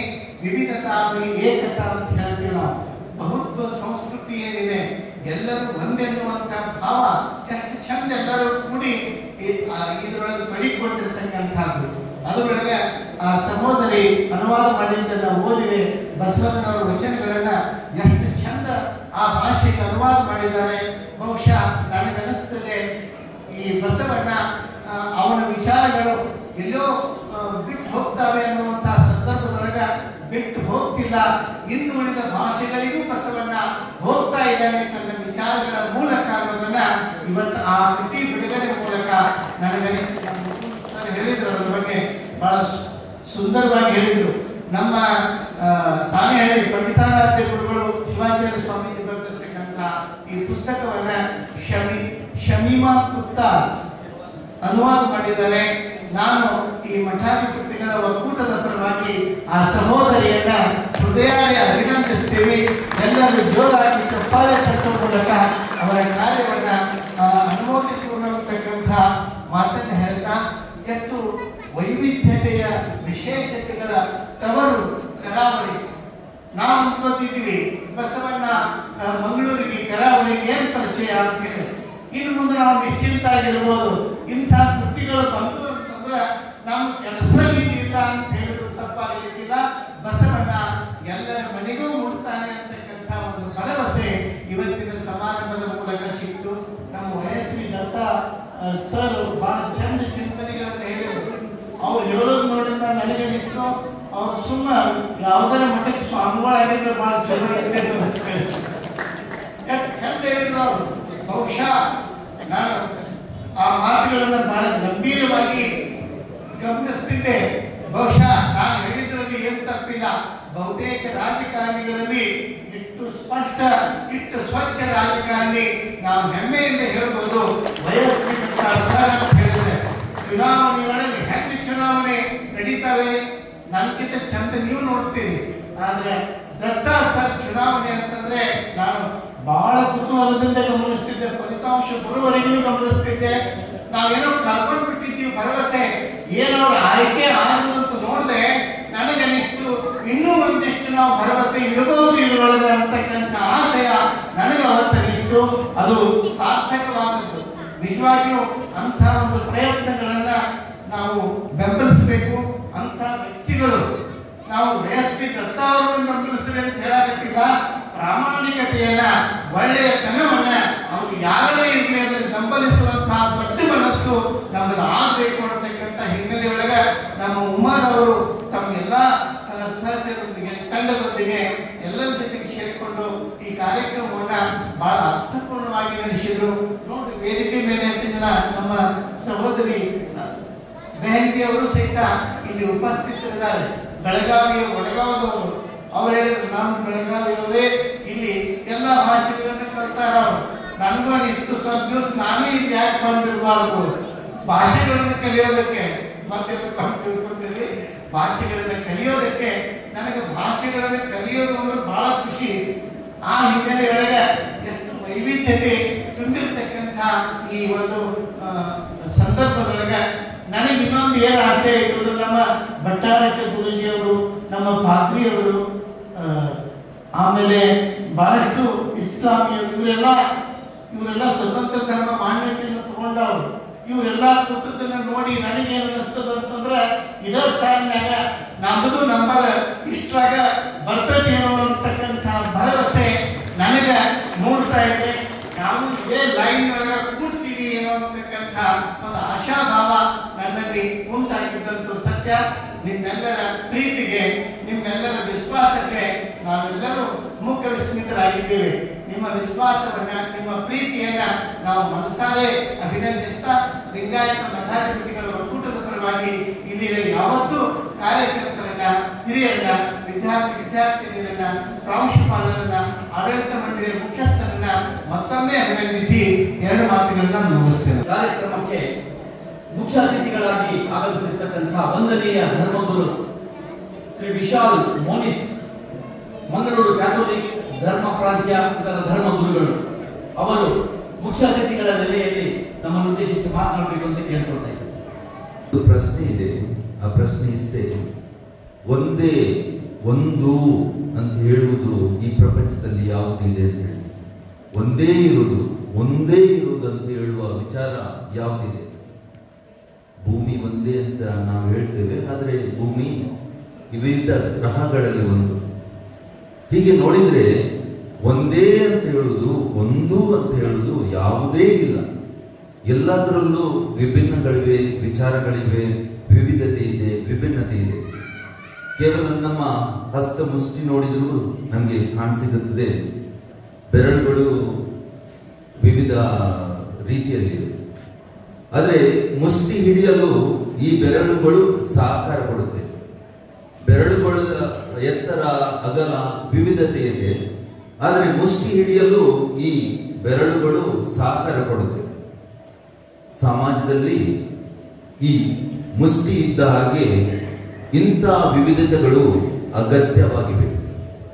ನಾವು ಒಂದೇ ರೀತಿಯಲ್ಲಿರಬೇಕು, ಒಂದೇ ಧರ್ಮದಲ್ಲಿರಬೇಕು, ಒಂದೇ ಜಾತಿಯಲ್ಲಿರಬೇಕು ಎಂದು ಹೇಳುವುದು ಅದು ಅಪ್ಪಟ ಸುಳ್ಳು. ನಾವು ಒಂದಾಗಬೇಕು ಎಂದು ಹೇಳುವುದು ಕೂಡ ಅಪ್ಪಟ ಸುಳ್ಳು. ನಾವು ಒಗ್ಗೂಡಬೇಕು, ಒಟ್ಟು ಸೇರಬೇಕು, ಇಂಥ ರೀತಿಯ ಸಂವಾದ ಮಾಡಬೇಕು, ಅದು ವಿಚಾರ, ಅದು ಸತ್ಯತೆ, ಅದು ನಡಿಬೇಕು. ನಾವೆಲ್ಲರೂ ಒಂದೇ ಅಂತ ಹೇಳುದು ಅದು ಸಾಧ್ಯವೇ ಇಲ್ಲ. ಯಾಕಂತ ಹೇಳಿದ್ರೆ ನಮ್ಮ ಕೈ ಬೆರಳುಗಳು ನೋಡಿದ್ರೆ ಅಲ್ಲಿ ವಿವಿಧತೆ ಇದೆ, ನಮ್ಮ ತೋಟ ನೋಡಿದ್ರೆ ಅಲ್ಲಿ ವಿವಿಧತೆ ಇದೆ, ನಮ್ಮ ಜನರ ಆಚಾರ ವಿಚಾರಗಳಲ್ಲಿ ತುಂಬಾ ವಿವಿಧತೆ ಇದೆ.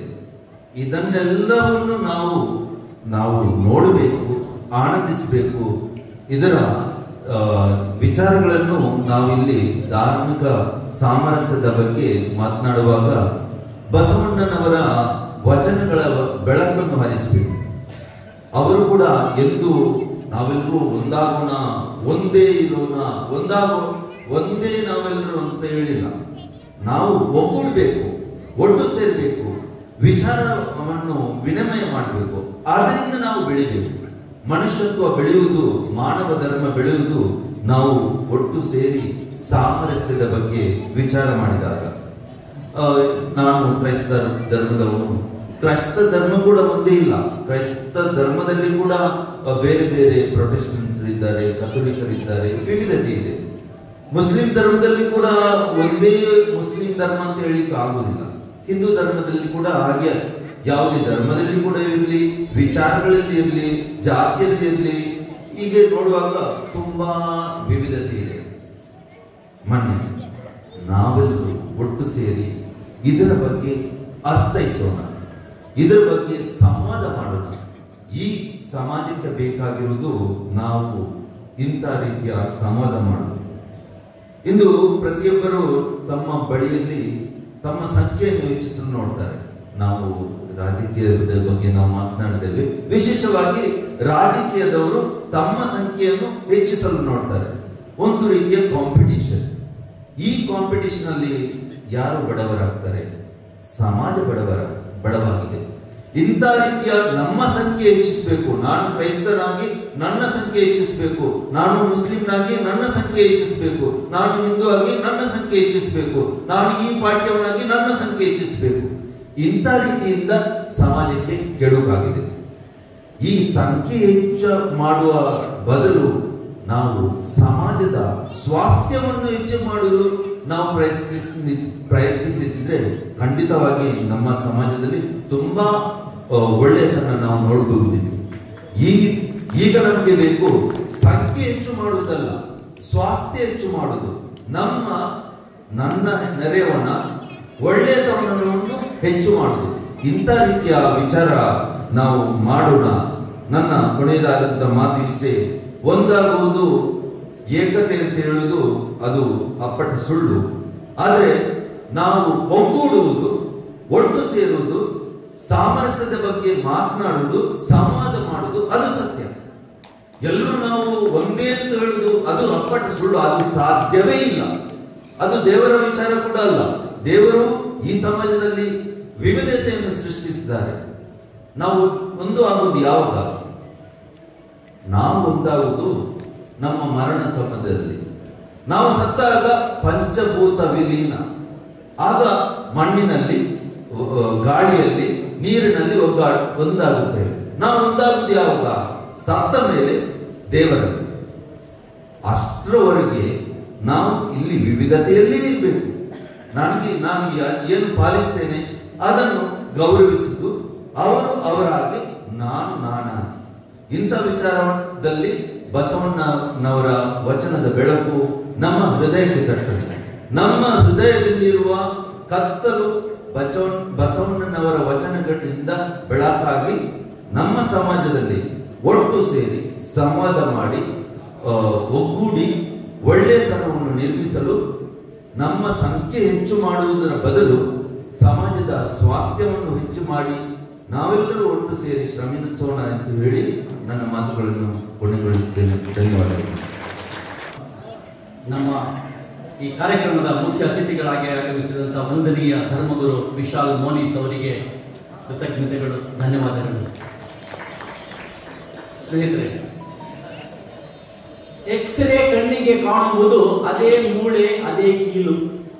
ಮುಖೇಶ್ ಅಂಬಾನಿಯವರನ್ನೇ ಕರ್ಕೊಂಡು ಬನ್ನಿ ಅಥವಾ ಒಬ್ಬ ಭಿಕ್ಷುಕನನ್ನೇ ಕರ್ಕೊಂಡು ಬನ್ನಿ, ಎಕ್ಸ್ರೇ ಕಣ್ಣಿಗೆ ಕಾಣುವುದು ಅದೇ ಮೂಳೆ ಅದೇ ಕೀಲು. ಆದರೆ ಮನುಷ್ಯರ ಕಣ್ಣಿಗೆ ಮಾತ್ರ ಕೆಲವರು ಮೇಲು ಕೆಲವರು ಕೀಳು. ಪ್ರೊಫೆಸರ್ ಭಿಕ್ಷಾವತಿ ಮಠ ಅವರು ನಮ್ಮ ಕಣ್ಣನ್ನು ಹೇಗೆ ತೆರೆದಿಟ್ಟಿದ್ದಾರೆ ಈ ವಚನದ ಸಾಲುಗಳ ಮೂಲಕ. ಕೊನೆಯ ಹಂತಕ್ಕೆ ಬಂದಿದ್ದೇವೆ. ಈ ಒಂದು ಇಡೀ ಸಮಾರಂಭದ ಅಧ್ಯಕ್ಷತೆಯನ್ನು ವಹಿಸಿ ಈ ಎಲ್ಲ ಮಹನೀಯರ ಮಾತುಗಳನ್ನು ಆಲಿಸಿ ಅಂತಹ ಪೂಜ್ಯ ಶ್ರೀ ಡಾಕ್ಟರ್ ಬಸವಲಿಂಗ ಪಟ್ಟದೇವರು ಹಿರೇಮಠ ಸಂಸ್ಥಾನ ಭಾಲ್ಕಿ ಅವರಲ್ಲಿ ಅಧ್ಯಕ್ಷೀಯ ನುಡಿಗಳನ್ನು ಆಡಬೇಕು. ಪಂಡಿತಾರಾಧ್ಯಾಚಾರ್ಯವರ ಮಹಾಸ್ವಾಮೀಜಿಯವರ ಶ್ರೀಪಾದಕ್ಕೆ ಭಕ್ತಿಪೂರ್ವಕ ಪ್ರಣಾಮ ಅರ್ಪಿಸಿ ಎಲ್ಲ ಸ್ವಾಮೀಜಿಯವರಿಗೂ ಶರಣಾರ್ಥಿಗಳನ್ನು ಹೇಳಿ ನಮ್ಮ ಕ್ರೈಸ್ತ ಧರ್ಮಗುರುಗಳಿಗೂ ಮತ್ತು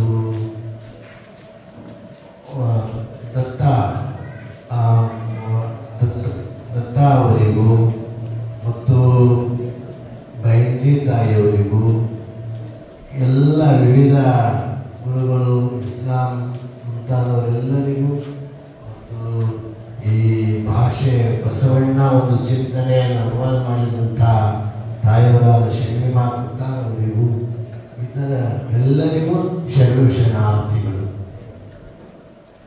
ಬಂಧುಗಳೇ, ಬಹಳ ಸಂತೋಷ ಆಗ್ತಾ ಇದೆ. ನಿಜವಾದ ಅನುಭವ ಮಂಟಪ ಎಲ್ಲಿ ಕಾಣ್ತೀವಿ ಅಂದ್ರೆ ಮಂಗಳೂರು ಮೇಲೆ ಅದ ಅಂತ ನಮ್ಗೆ ಇವತ್ತು ಬರ್ತಾ ಇದೆ. ಯಾಕೆಂದ್ರೆ ಅನುಭವ ಮಂಟಪ ಅಂದ್ರೆ ಇದೆ, ಎಲ್ಲರನ್ನ ಎಂಥವರನ್ನ ಒಂದು ಕಡೆ ಕೂಡಿಸಿ ಚಿಂತನೆ ಮಾಡೋದಕ್ಕೆ ಅನುಭವ ಮಂಟಪ ಅಂತ ಕರೆದರು ಬಸವಣ್ಣರು. ಅದು ಎಲ್ಲ ಜಿಲ್ಲೆಯಲ್ಲಿ ನಾವು ಓಡಾಡಿ ಬಂದೀವಿ. ನಮಗೆ ಅನುಭವ ಮಂಟಪ ಎಲ್ಲಿ ಕಾಣಿತು ಅಂದ್ರೆ ಈ ಮಂಗಳೂರಿನಲ್ಲಿ ನಮಗೆ ನಿಜವಾದ ಅನುಭವ ಮಂಟಪ ಕಂಡು ಬಹಳ ಖುಷಿಯಾಯಿತು. ಇವತ್ತ ಎಲ್ಲರ ಅನುಭವವನ್ನು ತಾವೆಲ್ಲ ಕೇಳಿದಿರಿ. ಬಸವಣ್ಣನವರು ಇದಕ್ಕಾಗಿಯೇ ಮಾನವರೆಲ್ಲರೂ ಒಂದು, ಮನುಷ್ಯರೆಲ್ಲರೂ ಒಂದು, ಆ ಮಾನವೀಯತೆಗೆ ಮಹತ್ವ ಕೊಟ್ಟರು ಬಸವಣ್ಣನವರು. ಅದರ ಸಲುವಾಗಿ ತಮ್ಮ ಪ್ರಾಣವನ್ನು ಕಲ್ಪನೆ ಮಾಡಿದ್ರು. ಕೊನೆಗೆ ಆ ಅನೇಕ ಶರಣರು ತಮ್ಮ ಪ್ರಾಣಾರ್ಪಣೆಯನ್ನು ಮಾಡಿದರು. ಕೊನೆಗೆ ಅಷ್ಟು ಅದರ ಸತ್ಯಕ್ಕೆ ಮಾನವೀಯತೆಗಾಗಿ ಅವರು ಪ್ರಾಣವನ್ನು ಕೊಟ್ಟರು. 12ನೇ ಶತಮಾನದಲ್ಲಿ ಅನುಭವ ಮಂಟಪದಲ್ಲಿ ಮನುಷ್ಯರೆಲ್ಲರೂ ಒಂದೇ, ಯಾರು ಮೇಲಲ್ಲ ಕೀಳಲ್ಲ ಅಂತ ಹೇಳಿದ್ರಿಂದ ಅವರು ವಿವಾಹ ಮಾಡಿದ್ರು. ಬ್ರಾಹ್ಮಣರ ಮಧುವರಸರ ಮಗಳಿಗೆ ಹರಳೆಯ ಮಗನಿಗೆ ಮದುವೆ ಮಾಡಿದ್ರಿಂದ ಬಿಜ್ಜಳ ಮಹಾರಾಜ ಅವರಿಗೆ ಶಿಕ್ಷೆಯನ್ನು ಕೊಟ್ಟ. ಅನೇಕರು ಶರಣರು ಪ್ರಾಣವನ್ನು ಕೊಟ್ಟರು. ಆದರೆ ಎದಕ್ಕಾಗಿ ಕೊಟ್ಟರು? ಹೆಣ್ಣಿಗಾಗಲ್ಲ, ಪನ್ನಿಗಾಗಲ್ಲ, ಮಣ್ಣಿಗಾಗಲ್ಲ, ಅದು ಸಮಾನತೆಗಾಗಿ ಅವರು ಪ್ರಾಣವನ್ನು ಕೊಟ್ಟರು ಅನ್ನೋದು ನಾವು ಅರ್ಥ ಮಾಡ್ಕೋಬೇಕು.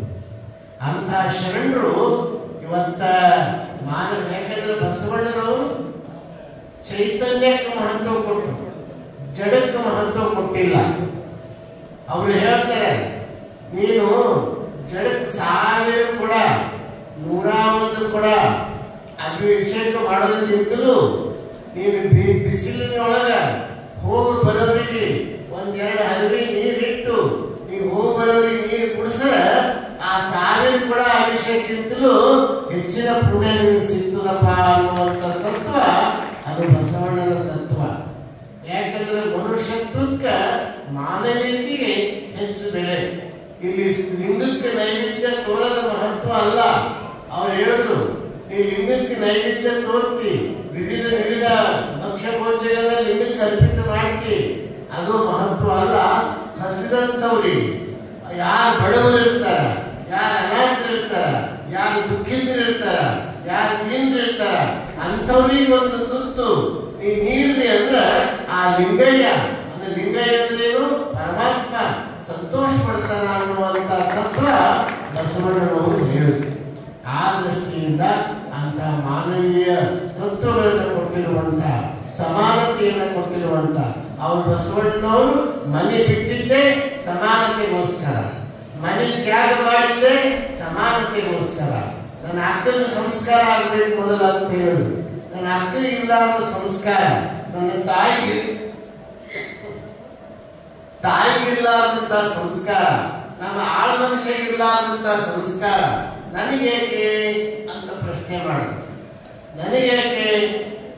ಅವ್ರಿಗೆ ಸಂಸ್ಕಾರ ಇದ್ರೆ ನಾನು ಸಂಸ್ಕಾರ ತಗೊಳ್ತೀನಿ ಅನ್ನುವಂತ ಮಾತನ್ನು ಹೇಳಿ ಅವ್ರ ಮನೆಯನ್ನ ತ್ಯಾಗ ಮಾಡಿದ್ರು. ಮುಂದೆ ಅವರು ಅನುಭವ ಮಂಟಪವನ್ನು ನಿರ್ಮಾಣ ಮಾಡಿ ಎಲ್ಲರನ್ನ ಒಗ್ಗೂಡಿಸಿದ್ರು. ಎಲ್ಲರ ಅಲ್ಲಿ ವಿಚಾರಗಳು ಸ್ವಲ್ಪ ಭಿನ್ನ ಭಿನ್ನ ಇತ್ತು ಅನುಭವ ಮಂಟಪದಲ್ಲಿನೂ, ಇಲ್ಲಂತಲ್ಲ. ವಿಚಾರಗಳು ಭಿನ್ನಿದ್ರು ಹೃದಯ ಭಿನ್ನ ಅಭಿಪ್ರಾಯ ಇರಬಾರ್ದು, ಹೃದಯ ಭಿನ್ನ ಅಭಿಪ್ರಾಯ ಇರಬಾರ್ದು. ಆಲೋಚನೆಗಳು ಭಿನ್ನ ಇರಲಿ, ಆದ್ರೆ ಹೃದಯ ಭಿನ್ನ ಅಭಿಪ್ರಾಯ ಇರಬಾರ್ದು. ಒಂದು ಕಡೆ ಬಸವಣ್ಣನವ್ರು ಹೇಳ್ತಾರೆ, ಅಂಗಡಿ ಮೇಲೆ ನಿಂತಿದ್ದವರೆಲ್ಲ ಕೂಡಲ ಸಂಗಮನಾಥನೆಂಬೆ ಅಂತ ಹೇಳ್ತಾರೆ. ಅದಕ್ಕೆ ಚನ್ನಬಸವಣ್ಣ ವ್ಯಕ್ತ ಮಾಡ್ತಾರೆ, ಅಂಗಡಿ ಮೇಲೆ ನಿಂತಿದ್ದವರೆಲ್ಲ ಕೂಡಲ ಸಂಗಮನಾಥನೆಂಬ ಭಾವ ಅದು ಬಸವಣ್ಣನಿಗಲ್ಲದೆ ಎನಗಿಲ್ಲ ನೋಡ ಅಂತ ಹೇಳ್ತಾರೆ. ಚನ್ನಬಸವಣ್ಣ ವಿಚಾರದಲ್ಲಿ ಬೇರೆ. ಅಂದ್ರೆ ಚನ್ನಬಸವಣ್ಣ ವಿಚಾರ ಏನು, ಅಂಗಡಿ ಮೇಲೆ ಹಿಂಗಿರ್ಬೇಕು, ಅವನ ಆಚಾರನು ಚಲೋ ಇರ್ಬೇಕು. ಬಸವಣ್ಣನ ಆಲೋಚನೆ ಏನು, ಅಂಗಡಿ ಮೇಲೆ ಹಿಂಗಿದ್ದವರೆಲ್ಲ ಸಾಕ್ಷಾತ್ ಸಂಗಮನಾಥ ಅಂತ ಬಸವಣ್ಣವ್ರು ಹೇಳ್ತಾರೆ. ಹೀಗೆ ಆಲೋಚನೆಗಳು, ವಿಚಾರಗಳು ಸ್ವಲ್ಪ ಭಿನ್ನಿದ್ರು ಹೃದಯದಲ್ಲಿ, ಮನಸ್ಸಿನಲ್ಲಿ, ಭಾವದಲ್ಲಿ ಭಿನ್ನಾಭಿಪ್ರಾಯ ಇರಬಾರ್ದು. ನಾವೆಲ್ಲರೂ ಒಂದು, ನಾವೆಲ್ಲರೂ ದೇವರ ಮಕ್ಕಳು, ನಾವೆಲ್ಲರೂ ಪರಮಾತ್ಮನ ಮಕ್ಕಳು ಅನ್ನುವಂಥ ಮಾತನ್ನ ಬಸವಣ್ಣನವರು ಅನುಭವ ಮಂಟಪದಲ್ಲಿ ಕೊಟ್ಟರು. ಅನೇಕ ಸಮಸ್ಯೆಗಳನ್ನು ಅನುಭವ ಮಂಟಪದ ಮೂಲಕ ಅವರು ಬಿಡಿಸಿದ್ರು. ಅಸ್ಪೃಶ್ಯತನವನ್ನು ಉಗುಳಾಡಿದ್ರು, ಜಾತೀಯತೆಯನ್ನು ನಿರ್ಮೂಲನೆ ಮಾಡಿದ್ರು, ಕಂದಾಚಾರ, ಮೂಢನಂಬಿಕೆ ಎಲ್ಲ ಹೊಡೆದೊಡೆದ್ರು. ಹೆಣ್ಣು ಮಕ್ಕಳಿಗೆ, ಇಡೀ ಸಮಾಜದಲ್ಲಿ ಹೆಣ್ಣು ಮಕ್ಕಳಿಗೆ ಸಮಾನತೆಯನ್ನು ಕೊಟ್ಟವರು. ಹೆಣ್ಣು ಹೆಣ್ಣಲ್ಲ, ಹೆಣ್ಣು ರಕ್ಕಸಿ ಅಲ್ಲ, ಹೆಣ್ಣು ಸಾಕ್ಷಾತ್ ಕಪಿಲಸಿದ್ಧ ಮಲ್ಲಿಕಾರ್ಜುನ, ಅಂದ್ರೆ ಸಾಕ್ಷಾತ್ ಶಿವಸ್ವರೂಪಿ ಅನ್ನುವಂತ ಹೆಣ್ಣು ಮಕ್ಕಳಿಗೆ ಎಲ್ಲಾ ರಂಗದಲ್ಲಿಯೂ ಸಮಾನತೆಯನ್ನು ಕೊಟ್ಟರು. ಆ ದೃಷ್ಟಿಯಿಂದ ಅಂತ ಸ್ತ್ರೀ ಸಮಾನತೆ ಹಲವಾರು ರಂಗದಲ್ಲಿ ಸ್ಪರ್ಶ ಅಸ್ಪರ್ಶ ಇತ್ತು. ಅದೆಲ್ಲವನ್ನ ಹೋಗಲಾಡಿಸಿ ಒಂದು ಸುಂದರ, ಒಂದು ಸರ್ವ ಜನಾಂಗದ ಕೂಡಿಕೊಂಡು ಒಂದು ಸುಂದರ ಕಲ್ಯಾಣ ರಾಜ್ಯವನ್ನ ನಿರ್ಮಾಣ ಮಾಡಿ ತೋರಿಸಿದಂಥವರು ಬಸವಣ್ಣನವರು. ಅಂತ ಬಸವಣ್ಣನವರ ತತ್ವವನ್ನ ಅವರು ಅದು ಇವರಿಗೆ ಅಲ್ಲ, ಅವರಿಗೆ ಅಲ್ಲ. ಬಸವಣ್ಣವರ ತತ್ವ ಹೇಗಂದ್ರೆ H2O ವಾಟರ್, ಅದು ಎಲ್ಲ ಕಡೆ ವಾಟರ್ ಆಗ್ತದೆ, ಎಲ್ಲಿನೂ ಬೇರೆ ಆಗಂಗಿಲ್ಲ. ಅದೇ ಹೇಗಿದ್ದು ಸೈಂಟಿಫಿಕಲ್ ಯೂನಿವರ್ಸಲ್ ಟ್ರೂತ್ ಅದ, ಅದೇ ರೀತಿ ಬಸವಣ್ಣನವರ ತತ್ವ ಅವರು ಇವರು ಎಲ್ಲರೂ ಅಲ್ಲಿ ಇಲ್ಲಿ ಎಲ್ಲಾ ಕಡೆ ಎಲ್ಲರೂ ಒಪ್ಪುವಂತ ನಿತ್ಯ ಸತ್ಯವಾದ ತತ್ವವೇ ಬಸವಣ್ಣನವರ ತತ್ವ. ಅದಕ್ಕಂತ ಬಸವಣ್ಣನವರು ಅಂತ ಕಾರ್ಯವನ್ನು ಮಾಡಿದ್ರು. ಒಂದು ಸಲ ಬಸವಣ್ಣನವರು ಒಬ್ಬ ಅಸ್ಪೃಶ್ಯರಿಗೆ ಊರಾಗ ಬರ್ಲಿಕ್ಕೆ ಅವಕಾಶ ಇರಲಿಲ್ಲ. ಅವನು ಹಿಂಗ ಬಾರಿಸ್ಕೋತ ಇದು ಮಾಡ್ಕೋತ ಚೀರಾಡ್ಕೋತ ಬರ್ಬೇಕಾಗ್ತಿತ್ತು. ಅವಾಗ ಅವನು ಆರೋಗ್ಯ ಸರಿ ಕಡೆ ಸ್ವಲ್ಪ ಲೇಟ್ ಆದ್ರಿಂದ ಅವನು ಊರೊಳಗೆ ಬಂದ ತಕ್ಷಣ ಎಲ್ಲ ಕಲ್ಲು ಹೊಡಿತಾರೆ, ಅವನು ಮೂರ್ಛೆ ಹೋಗಿ ಬೀಳ್ತಾನೆ. ಬಸವಣ್ಣವರೆಲ್ಲ ಇದ್ದು ಓಡ್ತಾ ಬರ್ತಾರೆ, ಬಂದು ಎತ್ತಿಕೊಳ್ತಾರೆ. ಆವಾಗ ಬಸವಣ್ಣ ಅಂತಾರೆ. ಅವ ಶಿವನಾಥಮಯ್ಯ ಬಸವಣ್ಣ ಅಂತಾನೆ. ಅವಾಗ ಬಸವಣ್ಣವ್ರು ಕೇಳ್ತಾರ, ಅಲ್ಲ ನೀನಂತೂ ಮೂರ್ಛೆ ಹೋಗಿರಿ, ನಾನೇ ಬಸವಣ್ಣ ಅಂತ ಹೆಂಗ ತಿಳಿತಪ್ಪ ನಿನಗ?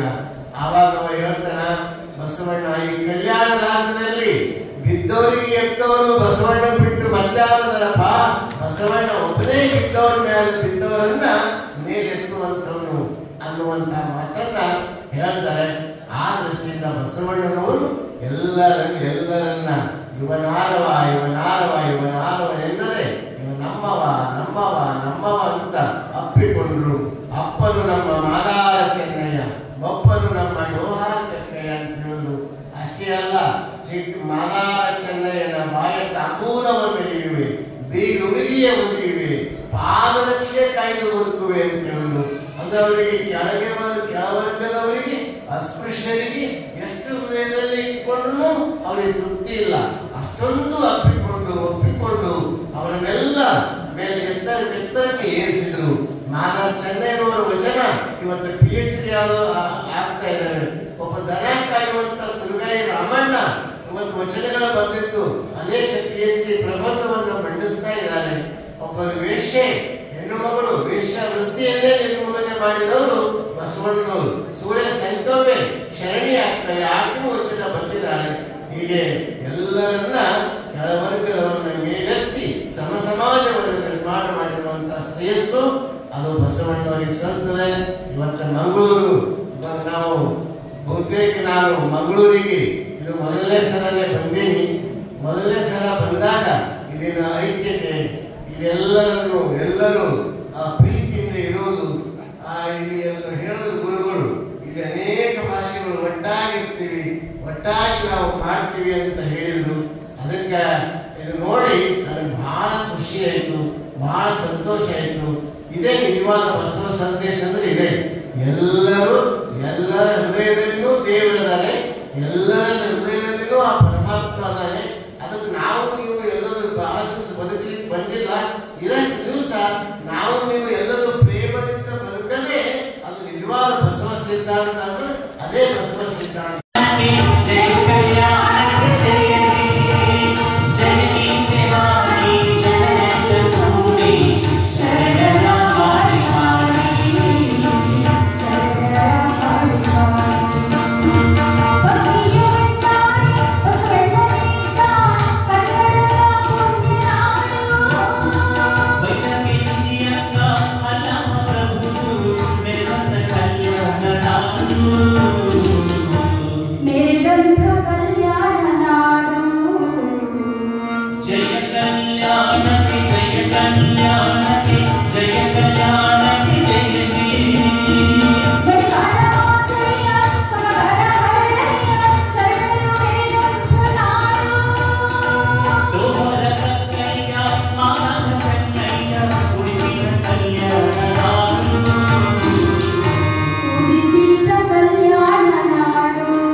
ಬೆಳಗ್ಗೆಯಿಂದ ಈ ಇಡೀ ಸಂಜೆ ತನಕ ನಮ್ಮ ಜೊತೆಗೆ ಇದ್ದಂಥ ಎಲ್ಲರನ್ನು ನಾನು ಸ್ಮರಿಸುತ್ತಾ, ನಾನು ಮೊದಲಾಗಿ ಈ ಒಂದು ಸಾರ್ವಜನಿಕ ಸಭೆಯನ್ನು ಸಮಾಪನ ಮಾಡುವ ವೇಳೆಯಲ್ಲಿ ಮೂಡಬಿದಿರೆಯ ಚಾರುಕೀರ್ತಿ ಭಟ್ಟಾರಕ ಸ್ವಾಮೀಜಿಗಳಿಗೆ ವಿಶೇಷವಾದ ಧನ್ಯವಾದಗಳನ್ನು ಸಮರ್ಪಣೆ ಮಾಡುತ್ತೇನೆ. ಕಾರ್ಯಕ್ರಮ 4 ಗಂಟೆಗೆ ಅಂತ ಇತ್ತು, 3:30 ಗಂಟೆಗೆ ಬಂದು ನಮ್ಮ ಜೊತೆಗೆ ಇಲ್ಲಿ ಉಪಸ್ಥಿತರಿದ್ದು ಬಸವ ಶರಣರ ಪುಸ್ತಕಗಳನ್ನು ಹುಡುಕಾಡಿ ಒಂದಷ್ಟು ಪುಸ್ತಕಗಳನ್ನು ಕೂಡ ಖರೀದಿ ಮಾಡಿ ಆನಂತರ ತುಳು ಗ್ರಂಥಾಲಯಕ್ಕೆ ಬಂದು ತುಳು ಅಕಾಡೆಮಿಯ ಒಂದಷ್ಟು ಪುಸ್ತಕಗಳನ್ನು ಕೂಡ ಖರೀದಿ ಮಾಡಿದ್ರು. ಸ್ವಾಮೀಜಿಗಳೇ, ನಿಮಗೆ ಪ್ರೀತಿಯ ಧನ್ಯವಾದಗಳು. YS ದತ್ತ ಅವರು ಉಪನ್ಯಾಸ ನೀಡಿದರು. ಮಾನ್ಯ ದತ್ತ ಅವರೇ, ನಿಮಗೆ ಕೂಡ ಪ್ರೀತಿಯ ಧನ್ಯವಾದಗಳು. ಸ್ವಾಮೀಜಿಯವರು ಹೇಳಿದರು, ನೀವು ಏನು ಮಠಕ್ಕೆ ಸೇರಿದರೆ ಅಥವಾ ಸ್ವಾಮಿಗಳಾದರೆ ಒಳ್ಳೆಯದಂತ. ಖಂಡಿತ ಅಂತ ಪ್ರಮಾದವನ್ನು ಮಾಡಬೇಡಿ. ನಾವು ನಿಮ್ಮನ್ನು ನೋಡಲು ಬಯಸುವುದು ವಿಧಾನಸಭೆಯೊಳಗಡೆ, ವಿಧಾನ ಮಂಡಲದೊಳಗಡೆ. ಮಾನ್ಯ ದತ್ತ ಅವರಿಗೆ ಕೂಡ ಧನ್ಯವಾದಗಳು. ಅದೇ ರೀತಿಯಾಗಿ ನಮ್ಮ ವಿಶ್ವರ್ಯ ಮಹಾವಿದ್ಯಾಲಯದ ಅಕ್ಕನವರಿಗೂ, ಮಾನ್ಯ ಫಾದರ್ ಅವರಿಗೂ ಮತ್ತು ಬೇರೆ ಬೇರೆ ಸಂಘ ಸಂಸ್ಥೆಯವರಿಗೆ ನಾನು